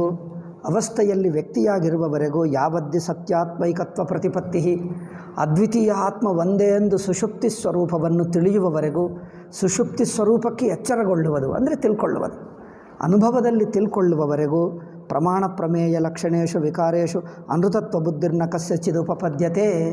ಸುಷುಪ್ತಿ ಸ್ವರೂಪ ತಾನು ಎಂದು ತಿಳಿಯುವವರೆಗೂ ಅಂದರೆ ತಿಳಿಯದೇ ಇರುವವರೆಗೂ, ತಿಳಿಯುವವರೆಗೂ ಎಲ್ಲಿರ್ತೀರಿ? ಎಚ್ಚರ ವ್ಯಕ್ತಿಯಾಗಿರ್ತೀವಿ ಅಲ್ಲವೇ? ನೀನು ಎಚ್ಚರ ವ್ಯಕ್ತಿತ್ವ ಬಿಟ್ಟು ಸ್ವರೂಪ ನಾನು ಸಾಕ್ಷಿ ಎಂದು ತಿಳಿಯದೇ ಇರುವವರೆಗೂ ಯಾರಾಗಿರ್ತೀರಿ? ಎಚ್ಚರ ವ್ಯಕ್ತಿಯಾಗಿರ್ತೀರಿ. ಆವರೆಗೂ ಎಚ್ಚರ ಪ್ರಪಂಚ ಇಲ್ಲ ಎಂದು ಹೇಳೋಕ್ಕಾಗಲ್ಲ, ಎಚ್ಚರ ವ್ಯಕ್ತಿ ಇಲ್ಲ ಎಂದು ಯಾರೂ ಹೇಳೋಕ್ಕಾಗಲ್ಲ. ನೀವು ಎಚ್ಚರ ವ್ಯಕ್ತಿಯಾಗಿದ್ದು ಎಚ್ಚರ ಪ್ರಪಂಚವನ್ನು ನೋಡುವುದು ಇಲ್ಲ ಎಂದು ಯಾರಿಂದಲೂ ಹೇಳೋಕ್ಕಾಗಲ್ಲ. ಸುಷುಪ್ತಿ ಅನುಭವ ದೃಷ್ಟಿ ಇದ್ದರೆ ತಾನೇ ಇಲ್ಲದೆ ಹೋಗುತ್ತದೆ, ಯಾರೂ ಇಲ್ಲ ಎಂದು ಹೇಳಬೇಕಾಗಿಲ್ಲ. ಅದು ನೋಡಿ ಶಂಕರರು ಹೇಗೆ ಹೇಳಿ. ಅದರಿಂದ ಮಿಥ್ಯ ಎಂಬುದು ಪಾರಮಾರ್ಥಿಕ ದೃಷ್ಟಿಗೆ, ಸ್ವರೂಪ ದೃಷ್ಟಿಗೆ, ಬ್ರಹ್ಮಾನುಭವ ದೃಷ್ಟಿಗೆ ಇಲ್ಲ ಎಂದು ಹೇಳುವುದೇ ಹೊರತು ಈ ಎಚ್ಚರದಲ್ಲಿರುವ ವ್ಯಕ್ತಿ ದೃಷ್ಟಿಗೆ ಎಚ್ಚರವಿಲ್ಲ ಎಂದು ನಾವು ಹೇಳಲಿಲ್ಲ. ಏಕೆ? ಅನುಭವ ವಿರುದ್ಧ. ಏನಪ್ಪ, ನಾನು ಹುಟ್ಟುವಿಕೆನಿಂದ, ಹುಟ್ಟಿದ ಕಾಲದಿಂದ ನಾನು ಡಂಬಕ್ಕೆ ಏನು ಹೇಳ್ತಾರೆ? ಮೂಗ ಏನು ಹೇಳ್ತಾರೆ? ಮೂಕ ಹೇಳ್ತಾರೆ, ಮೂಗ ಹೇಳ್ತಾರೆ ಕನ್ನಡದಲ್ಲಿ. ಮೂಕ. ನಾನು ಹುಟ್ಟುವಿಕೆನಿಂದ ಮೂಕ, ನನಗೆ ಮಾತಾಡೋಕ್ಕೆ ಬರಲ್ಲ, ನಾನು ಮಾತಾಡಲೇ ಇಲ್ಲ, ಇಡೀ ಜೀವನ ನಾನು ಮೂಕ ಎಂದು ಹೇಳಿದ್ದೇನಂತೆ ಅವನು. ನಿಮಗೆ ಮಾತಾಡೋಕ್ಕೆ ಬರ್ತದ ಅಂದರೆ ಯಾರೊಬ್ಬರು ಕೇಳಿದ್ದಾರೆ, ನನಗೆ ಮಾತಾಡೋಕ್ಕೆ ಬರುವುದೇ ಇಲ್ಲ, ನಾನು ಮೂಕ ಎಂದು ಹೇಳಿದನಂತೆ. ಅವನಿಗೆ ಈಗ ಗೊತ್ತಾಯಿತು ಅಂತ ಹೇಳಿಬಿಟ್ಟು ಅವನು ಇನ್ನೊಬ್ಬರಿಗೆ ಹೇಳಿದ, ನೋಡಿ ಸ್ವಾಮಿಗೆ ಏನು ಮಾತೇ ಬರಲ್ಲ, ಇವರು ಸುಮ್ಮನೆ ಮೂಕ ಎಂದು. ಅವನು ಹೇಳ್ತಾನೆ, ಏನಲ್ಲ, ಸುಮ್ಮನೆ ಅಲ್ಲ, ನಾನು ನೋಡಿದೆ, ನಾನು ಕೇಳಿದೆ ಅಂದರೆ. ನಾನು ಕೇಳಿದಿನಪ್ಪ, ಅವನೇನು ಮೂಕ ಅಲ್ಲ ಎಂದು. ಇವನು ಹೇಳ್ತಾನೆ, ನಾನು ಅವರ ಬಾಯಿನಿಂದಲೇ ಕೇಳಿದೆ, ಅವರು ಮೂಕ ಎಂದು ಅವನೇ ಸಾಕ್ಷ್ಯ, ಅವನು ಮೂಕ ಎಂದು ಅವನು ಬಾಯಿದಿಂದ ಕೇಳಿದೆ, ಮೂಕ ಎಂದು ನನಗೆ ಗೊತ್ತು ಅಂತ. ಏನರ್ಥಪ್ಪ ಈ ಮಾತಿಗೆ? ತಾನು ಮೂಕ ಎಂದು ಹೇಳಿದರೆ ಅಲ್ಲ ಎಂದು ಆಯ್ತಲ್ಲ. ನಾನು ಮೂಕ ಎಂದು ಹೇಳಿದ್ದರೂ ಮೂಕ ಅಲ್ಲ, ಇದೇನಪ್ಪ ನೀವು ವಿರುದ್ಧ ಮಾತಾಡ್ತೀವಿ. ಅವರು ತನ್ನ ಬಾಯಿದಿಂದ ಮೂಕ ಹೇಳಿದನಲ್ಲ, ಆದ್ದರಿಂದ ಅವನು ಮೂಕ. ಇವನು ಹೇಳ್ತಾನೆ ಅವ್ರಿಗೆ ಮಾತಾಡೋಕ್ಕೆ ಬರಲ್ಲ, ಇವನೇ ಹೇಳ್ತಾನೆ ತನ್ನ ಬಾಯಿದಿಂದ ಮೂಕ ಎಂದು ಹೇಳಿದನಲ್ಲ, ಅದರಿಂದ ಅವರು ಮೂಕನಲ್ಲ. ನೋಡಿ, ನೀವು ನಿಶ್ಚಯ ಬೇರೆ, ಒಂದೇ ಅನುಭವ. ನಿಶ್ಚಯಗಳು ಅವರೊಂದು ತರಹ ನಿಶ್ಚಯ, ಇವನೊಂದು ತರಹ ನಿಶ್ಚಯ. You make conclusions differently, data same ಡೇಟಾದಿಂದ how do you draw conclusions differently? Data ಒಂದೇ ಡೇಟಾ, ಒಂದೇ ವಾಸ್ತವಿಕತೆ. ಅದರಿಂದ ಒಂದೇ ವಾಸ್ತವಿಕ ಘಟನೆಯಿಂದ ಮಾಡುವ ತೀರ್ಮಾನಗಳು ಬೇರೆ ಬೇರೆ ಇವೆ. ಅವನು ಹೇಳ್ತಾನೆ, ನಾನೇ ಕೇಳಿದೆ ಪ್ರತ್ಯಕ್ಷವಾಗಿ, ಅವನು ಮೂಕ. ಪ್ರೂಫ್ ಏನು? ಅವರ ಬಾಯಿನಿಂದಲೇ ಕೇಳಿದೆ. ಇವನು ಹೇಳ್ತಾನೆ ಅವನು ಮೂಕನಲ್ಲ ಹೇಳ್ತಾನೆ. ಏಕಪ್ಪ ಅಂದರೆ ಅವನು ಮಾತಾಡುವಾಗ ನಾನೇ ಕೇಳಿದೆ. ಏನು ಹೇಳಿದ ಕೇಳು ಅಂದರೆ, ನಾನು ಮೂಕ ಎಂದು ಹೇಳಿದೆ. ಆಯ್ತಲ್ಲ, ಅಲ್ಲ, ಅದರಿಂದಲೇ ಮೂಕ ಅಲ್ಲ. ಇದು ಏನು ಹೇಳಬೇಕು? ಆದ್ದರಿಂದ ನೀವು ಏನೇ ಹೇಳು, ಇನ್ನೂ ಆ ಹೇಳುವ ವ್ಯಕ್ತಿಯಾಗಿದ್ದಿ. ಆ ವ್ಯಕ್ತಿ ಬಿಟ್ಟರೆ ಸುಷುಪ್ತಿ ಅನುಭವ ಮಾತಾಡಲ್ಲ. ಪ್ರಶ್ನೆ ಇಲ್ಲ, ಉತ್ತರ ಇಲ್ಲ, ತಾನೇ ತಾನು. ಪ್ರಶ್ನೆ ಇದೆ ಅಂದರೆ ನೀವು ಎಚ್ಚರದಲ್ಲಿದ್ದೀವಿ. ಆ ಮಟ್ಟಕ್ಕೆ ಪ್ರಶ್ನೆ ಇಲ್ಲ ಅಂದರೆ ಸಂದೇಹವಿಲ್ಲ, ಅಜ್ಞಾನವಿಲ್ಲ. ಯಾರಿಗುತ್ತರ? ಸಂದೇಹಕ್ಕೆ ಉತ್ತರ. ಸಂದೇಹವೇ ಇಲ್ಲ, ಉತ್ತರ ಬೇಕಾಗಿಲ್ಲ. ಎಲ್ಲವೇ ತಾನೇ ತಾನು ಸ್ವತಃಸಿದ್ಧ. ಸೂರ್ಯೋದಯವಾದ ನಂತರ ಸೂರ್ಯೋದಯ, ಅವನು ವ್ಯಕ್ತಿ ಬರಬೇಕಾದರೆ ಅವನು ಬಂಧನ ಎಂದು ಕೇಳ್ತೀವಿ. ಸೂರ್ಯೋದಯವಾದರೆ ಹಗಲಾಯಿತಾ, ಸೂರ್ಯೋದಯವಾಯಿತಾ, ಹಗಲಾಯಿತಾ ಎಂದು ಯಾರಾದರೂ ಕೇಳ್ತಾರ? ಯಾರೊಬ್ಬರು ಹೇಳಿದ, ಹೊರಗೆ ಹೋಗಿ ನೋಡು ಎಂದ. ಅವನು ಹೊರಗೆ ಹೋಗಿ ಆಗಲೂ ಗೊತ್ತಾಗಲಿಲ್ಲ ಎಂದು. ನೋಡಿ, ಸೂರ್ಯ ಎಂದು ಬರುತ್ತಾನೆ, ಸೂರ್ಯನನ್ನು ಕೇಳು, ಏನಪ್ಪ ಸೂರ್ಯ ನೀ ಉದಯವಾಗಿದ್ದೀಯಾ ಎಂದು ಕೇಳಿ ಬಾ ಎಂದ. ಅಲ್ಲ, ಸೂರ್ಯನನ್ನೇ ಕೇಳಿ ಬಾ, ನೀನು ಸೂರ್ಯನೇನೋ? ಹೌದು. ನೀವು ಉದಯವಾಗಿದ್ದೀಯಾ ಕೇಳು, ನೀವು ಉದಯವಾಗಿದ್ದೀಯಾ ಹೇಳು. ಸೂರ್ಯ ಹೇಳ್ತಾನೆ, ಉದಯ ಅಂದರೆ ಏನು ನನಗದು ಗೊತ್ತಿಲ್ಲ ಎಂದು ಹೇಳ್ತಾನೆ. ಅದು ವಾಪಸ್ ಬರ್ತಾನೆ, ಪ್ರಯೋಜನವಿಲ್ಲಪ್ಪ, ಸೂರ್ಯೋದಯವಾಯಿತು ಅಲ್ಲವೋ ನನಗೆ ಗೊತ್ತಾಗ್ತಾ ಇಲ್ಲ. ಯಾರನ್ನು ಕೇಳಿದಿ ಅಂದ? ಸೂರ್ಯನನ್ನೇ ಕೇಳಿದೆ ಅಂದ. ಇನ್ನೇನಪ್ಪ, ಸೂರ್ಯನನ್ನು ಕೇಳಿದರೆ ಉದಯವಾಗಿದ್ದು ಗೊತ್ತಾಗಲಿಲ್ವಾ? ಈ ಮಾತಕ್ಕೆ ಏನರ್ಥ? ಹಾಗೆ ತಾನೇ ಬ್ರಹ್ಮ ಇರುವಾಗ ಇನ್ನು ಬ್ರಹ್ಮ ಅಂದರೆ ಯಾರು ಹೇಳಬೇಕು? ಯಾರಿಗೆ ಹೇಳಬೇಕು? ಹೇಳಬೇಕಾ? ತಿಳ್ಕೊಳ್ಳಬೇಕಾ? ತಾನೇ ತಾನು ಸ್ವಪ್ರಕಾಶ ಸ್ವತಃಸಿದ್ಧ. ಹಾಗೆ ಆದ್ದರಿಂದ ಎಚ್ಚರ ವ್ಯಕ್ತಿಯಾಗಿರುವವರೆಗೂ ಇದು ಮಿಥ್ಯ ಎಂದು ಯಾರಿಗೂ ಗೊತ್ತಾಗಲ್ಲ. ನೋಡಿ ಶಂಕರರು ಇಷ್ಟು ಸ್ಪಷ್ಟವಾಗಿ ನೀವು ಎಚ್ಚರ ವ್ಯಕ್ತಿಯಾಗಿರುವವರೆಗೂ ಅಥವಾ ಕನಸಿನ ವ್ಯಕ್ತಿಯಾಗಿರುವವರೆಗೂ ಕನಸಿನ ಪ್ರಪಂಚ ಯಾರಿಗೂ ಮಿಥ್ಯ ಎಂಬುದು ಆಗುವುದೇ ಇಲ್ಲ. ಇಷ್ಟು ಹೇಳಿದಾಗ ನೀವೆಲ್ಲರೂ ಬೌದ್ಧರು, ನೀವೆಲ್ಲರೂ ಮಿಥ್ಯಾವಾದಿಗಳು, ನೀವೆಲ್ಲರೂ ಬೌದ್ಧರನ್ನು ತಗೊಂಡು ಬಂದಿದ್ವಿ. ಇದು ಏನಪ್ಪ? ಇದು ಏನು ಹೇಳಬೇಕು ಇವರಿಗೆ? 1000 ವರ್ಷ, ಯಾವಾಗಲೂ 1 ಸಲ 2 ಸಲ ಆಯಿತೋ ಏನೋ ಗೊತ್ತಿಲ್ಲ. 1000 ವರ್ಷ ಆಯಿತು, ಈಗಲೂ they don't verify, they don't listen to us, they don't. ಇವರನ್ನು ಏನು ಹೇಳಬೇಕು? ಇವರನ್ನು ಫಿಲಾಸಫರ್ಸು ಹೇಳಬೇಕಾ? ಇವರನ್ನು ಫಿಲಾಸಫರ್ಸ್ ಹೇಳಬೇಕಾ? ಏನರ್ಥ ಈ ಮಾತಿಗೆ? ಇಲ್ಲಿ ನೋಡಿ, ನ ಕಸ್ಯಚಿದುತ್ಪದ್ಯತೆ. ನೀವು ಎಚ್ಚರ ವ್ಯಕ್ತಿ ದೃಷ್ಟಿಗೆ ಎಚ್ಚರ ಪ್ರಪಂಚ ಮಿಥ್ಯ ಎನ್ನುವುದು ಯಾರಿಗೂ ಉಂಟಾಗಲ್ಲ. ವಿಕಾರ ಅನೇವತ್ತು. ಏಕೆಂದರೆ ಈ ನಾಮರೂಪ ವಿಕಾರಗಳನ್ನೇ, ದೇಹೇಂದ್ರಿಯ ಮನಸ್ಸುಗಳನ್ನೇ ನಾನು ಎಂಬ ಬುದ್ಧಿ ಇಟ್ಟುಕೊಂಡೇ ವ್ಯವಹಾರ ನಡೆಯುತ್ತಾ ಇದೆ. ನೀವು ಎಚ್ಚರದಲ್ಲಿರುವಾಗ ನಾನೆಂಬ ಬುದ್ಧಿ ಇದೆಯಾ ಇಲ್ಲವ? ನಾನು ನನ್ನದು ಎಂದು ಈ ಬುದ್ಧಿ ಇದೆ, ಪ್ರಪಂಚ ಇದೆ ಅನುಭವ ಕಂಡು ಬರ್ತಾನೆ ಇದೆ. ದೇಶ ಕಾಲ ನಾಮರೂಪ ಕನೆಕ್ಷನ್ ರಿಲೇಷನ್ಶಿಪ್ ಎಲ್ಲ ನಡೆಯುತ್ತೆ. ಕರ್ಮಗಳು ಅನುಭವಗಳು ಜ್ಞಾನ ಎಲ್ಲ ನಡೆಯುತ್ತಾ ಇದೆ. ಯಾರೂ ನಿರಾಕರಿಸೋಕ್ಕಾಗಲ್ಲ. ಯಾರೂ ಇಲ್ಲ ಎಂದು ಹೇಳಿದ್ರೆ ನಗುತ್ತಾನೆ ಹೊರತು ಮಾತುಕರ್ತ ಇಲ್ಲ. ಏನಪ್ಪ ಈ ಪ್ರಪಂಚವಿಲ್ಲ, ನೀನಿಲ್ಲ, ನಾನಿಲ್ಲ ಎಂದು ಯಾರೋ ಬಂದು ಹೇಳ್ತಾರೆ. ಹೇಳಿದ್ರೆ ನೀವೇನು ಹೇಳ್ತೀರಿ? ಹೌದೌದು ನಾನಿಲ್ಲ, ಹೌದೌದು ನೀನಿಲ್ಲ, ನಾನು ಮಾತ್ರ ಇದ್ದೇನೆ ಅಂತ ಏನು ಹೇಳಿದ್ರೂ ಅರ್ಥ ಇಲ್ಲ. ಅವನು ಇದ್ದಾನೆ, ಇವನು ಇದ್ದಾನೆ. ನೀವು ಇಲ್ಲ ಹೇಳಿದ್ರೆ ಹೇಳುವರೂ ಅವರು ಮಾತುಕರ್ಥ ಇಲ್ಲ. ನೀವು ಇಲ್ಲ ಎಂದು ಹೇಳಿದ್ರೆ ಸುಮ್ಮನೆ ನಗುತ್ತಾನೆ ಅಷ್ಟೇ ಹೊರತು ಆ ನಗೋದಕ್ಕೆ ಅವನೇ ಇದ್ದಾನೆ ಮತ್ತು ಅವರು ಕೇಳ್ತಾ ಇದ್ದಾನೆ. ಅವನು ಮಾತು ಹೇಳ್ತಾರೆ, ನಾನು ಕೇಳ್ತಾ ಇದ್ದೇನೆ. ಇಲ್ಲ ಎಂದು ಮಾತು ಕರ್ತವ್ಯನು. ಅದರಿಂದ ಶಂಕರರು ಹೇಳ್ತಾರೆ, ಜ್ಞಾತೃ ದೃಷ್ಟಿಗೆ ಜ್ಞೇಯ ಪ್ರಪಂಚವಿಲ್ಲ ಎಂದು ಯಾರಿಂದ ಹೇಳೋಕ್ಕಾಗಲ್ಲ. ಹೇಳಿದ ಮಾತು ಕರ್ತವ್ಯ ಇಲ್ಲ, ಅನುಭವದಲ್ಲಿದ್ದೇ ಇದೆ. ಆದ್ದರಿಂದ ಇತಿ ಅವಿದ್ಯೆಯ ಆತ್ಮಾತ್ಮೀಯತ್ವೇನ ಭಾವೇನ ಸರ್ವೋ ಜಂತು ಪ್ರತಿಪದ್ಯತೆ ಸ್ವಾಭಾವಿಕಿ. ಅಂದರೆ ಸ್ವಾಭಾವಿಕವಾಗಿ ನಾನು ಕರ್ತ ಭೋಕ್ತ ಎಂಬ ಜೀವನು ಎಂಬ ಭಾವ ಸ್ವಾಭಾವಿಕ ಅಧ್ಯಾಸದಲ್ಲಿ, ಸ್ವಾಭಾವಿಕ ಭ್ರಾಂತಿ. ಸ್ವಾಭಾವಿಕ ಅಂದರೆ ಮಾಡಿಕೊಂಡಿರುವ ತಂದಿರುವ ಭ್ರಾಂತಿಯಲ್ಲ, ಭ್ರಾಂತಿಯಲ್ಲಿದ್ದೇ ವ್ಯಕ್ತಿ, ಭ್ರಾಂತಿಯಲ್ಲೂ ಇದ್ದುಕೊಂಡೇ ವ್ಯಕ್ತಿ ಮಾತಾಡ್ತಾನೆ. ಅದರಿಂದ ಇದನ್ನು ಯಾರೂ ನಿರಾಕರಿಸಕ್ಕಾಗಲ್ಲ. ತಸ್ಮಾತ್ ಪ್ರಾಗ್ ಬ್ರಹ್ಮಾತ್ಮತಾ ಪ್ರತಿಪೋದಾತ್ ಉಪಪನ್ನ ಸರ್ವೋ ಲೌಕಿಕೋ ವೈಯಿಕೋ ವ್ಯವಹಾರ. ಅದರಿಂದ ತಾನು ಬ್ರಹ್ಮ ಎಂದು ಜ್ಞಾನ ಉಂಟಾಗುವವರೆಗೂ, ಅಂದರೆ ಎಚ್ಚರದಿಂದ ಎಚ್ಚರ ಆಗುವವರೆಗೂ ಎಚ್ಚರ ಪ್ರಪಂಚವೂ ಇಲ್ಲ ಎಂದು ಯಾರಿಂದ ಹೇಳೋಕ್ಕಾಗಲ್ಲ. ಸರ್ವ ವ್ಯವಹಾರ ನಡೆಯುತ್ತಾ ಇದೆ. ಲೌಕಿಕಿ ವೈದಿಕಿ ವ್ಯವಹಾರ. ಲೌಕಿಕ ಕರ್ಮಗಳು, ಕರ್ಮಫಲಗಳು.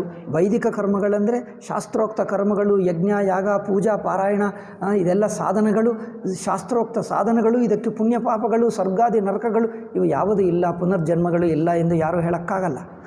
ಅವೆಲ್ಲ ಇರುತ್ತವೆ. ಇದೆಲ್ಲ ಇರುವಾಗ ಅದೆಲ್ಲ ಇದೆ. ಕನಸಿನಲ್ಲಿದ್ದ ಹಾಗೆಯೇ ಆ ಅವಸ್ಥೆ ಒಳಗಿರುವವರಿಗೆಲ್ಲ ಇದ್ದಂತೆಯೇ ಅನಿಸುತ್ತದೆ. ಯಥಾ ಸುಪ್ತಸ್ಯ ಪ್ರಾಕೃತಸ್ಯ. ಅದೇ ಉದಾಹರಣೆ ಹೇಳ್ಕೊಡ್ತಾರೆ.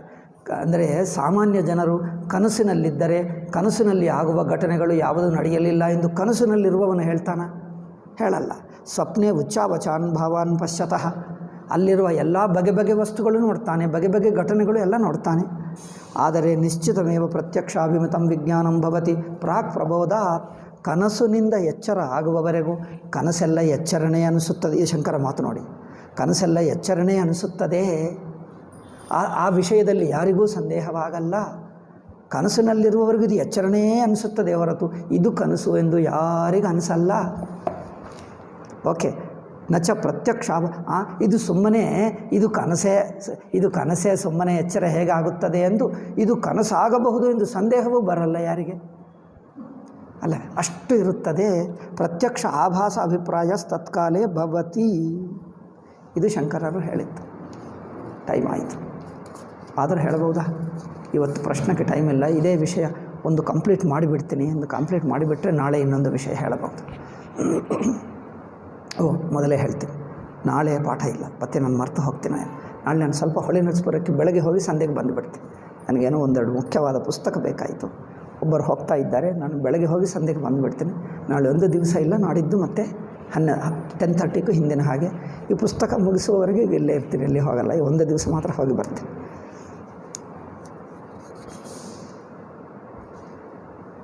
ಬೌದ್ಧರದು ಹೇಳಿದ್ದೀವಿ. ಮಿಥ್ಯ ಅಂದರೆ ಏನು? ಬೌದ್ಧರದು ಅನುಭವ ವಿರುದ್ಧ. ವೇದಾಂತಿಗಳು ಹೇಳಿದ್ದು ವ್ಯವಹಾರ ವಿದ್ಯೆ ಇದೆ, ಪಾರಮಾರ್ಥಿಕ ಮಿಥ್ಯ. మరి ವ್ಯಾಖ್ಯಾನಕಾರರದೇನು? ಅದೇ ಹೇಳಬೇಕಲ್ಲ. ಬೌದ್ಧರದು, ಅದ್ವೈತಿಗಳದು ಅಂದರೆ ಶಂಕರದು, మరి ವ್ಯಾಖ್ಯಾನಕಾರರು. ವ್ಯಾಖ್ಯಾನಕಾರರಿಗಿಂತ ವ್ಯತ್ಯಾಸ ತೋರಿಸುವುದಕ್ಕೆ ಈ ಶಂಕರರ ಸ್ಪೆಷಲ್.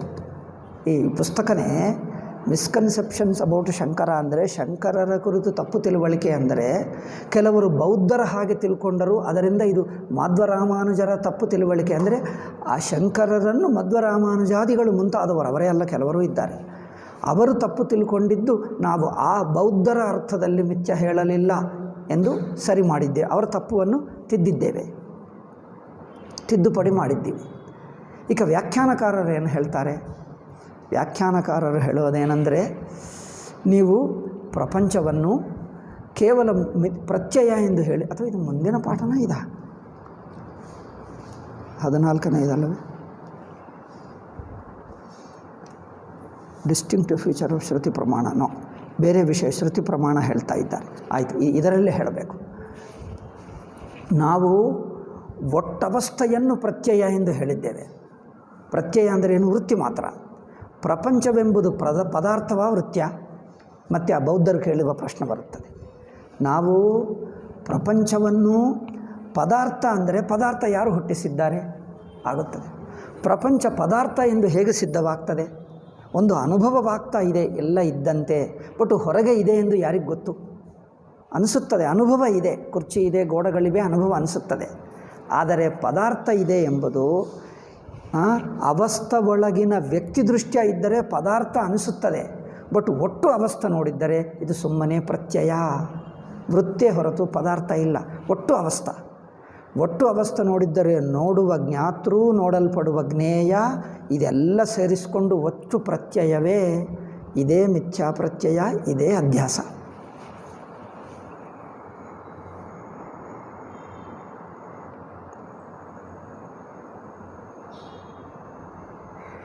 ಬೇಡ, ನಂತರನೇ ಹೇಳಿಬಿಡ್ತೀನಿ. ಓಕೆ, ಎಷ್ಟು ಹೇಳಿದ್ದೀನೋ ಅಷ್ಟು ಸಾಕು. ನೀವು ಎಷ್ಟು ಹೇಳಿಬಿಟ್ರೆ ಪ್ರಾಬ್ಲಮ್ ಆಗ್ತದೆ.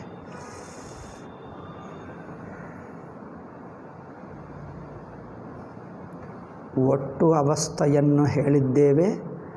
ಪದಾರ್ಥ ಎಂಬುದು ಆ ದೃಷ್ಟಿ ಇಲ್ಲ. ಅವಸ್ಥೆಯಾಗಿ ನೋಡಿದ್ದಾಗ ಅದರಲ್ಲಿ ಜ್ಞಾತೃ ಇದ್ದಾನೆ, ಜ್ಞೇಯ ಇದೆ, ಜ್ಞಾನ ಇದೆ, ಎಲ್ಲ ಒಟ್ಟು ಸೇರಿಸಿದ್ದೇವೆ. ಈ ಅರ್ಥದಲ್ಲಿ ಶಂಕರರು ಅಧ್ಯಾಸೋ ಮಿಥ್ಯಾ ಪ್ರತ್ಯಯ ರೂಪ ಎಂದು ಹೇಳಿದ್ದಾರೆ. ಇವರು ವ್ಯಾಖ್ಯಾನಕಾರರು ಅಧ್ಯಾಸ ಅಂದರೆ ಸುಮ್ಮನೆ ಪ್ರತ್ಯಯವಲ್ಲ, ಪ್ರತ್ಯಯ ಇದೆ, ಪದಾರ್ಥ ಇದೆ, ಎರಡೂ ಇಟ್ಕೊಂಡು ಬಿಟ್ಟರು ವ್ಯಾಖ್ಯಾನಕಾರರು. ಏಕೆ ಅಂದರೆ ನನಗೆ ವೃತ್ತಿ ಆಗ್ತಾ ಇದೆ, ಹೊರಗೆ ವಸ್ತುವಿದೆ, ನನಗೆ ವೃತ್ತಿ ಇದೆ. ಅದರಿಂದ ಪದಾರ್ಥಗಳು ಅಧ್ಯಾಸವೇ, ವೃತ್ತಿಯೂ ಅಧ್ಯಾಸವೇ.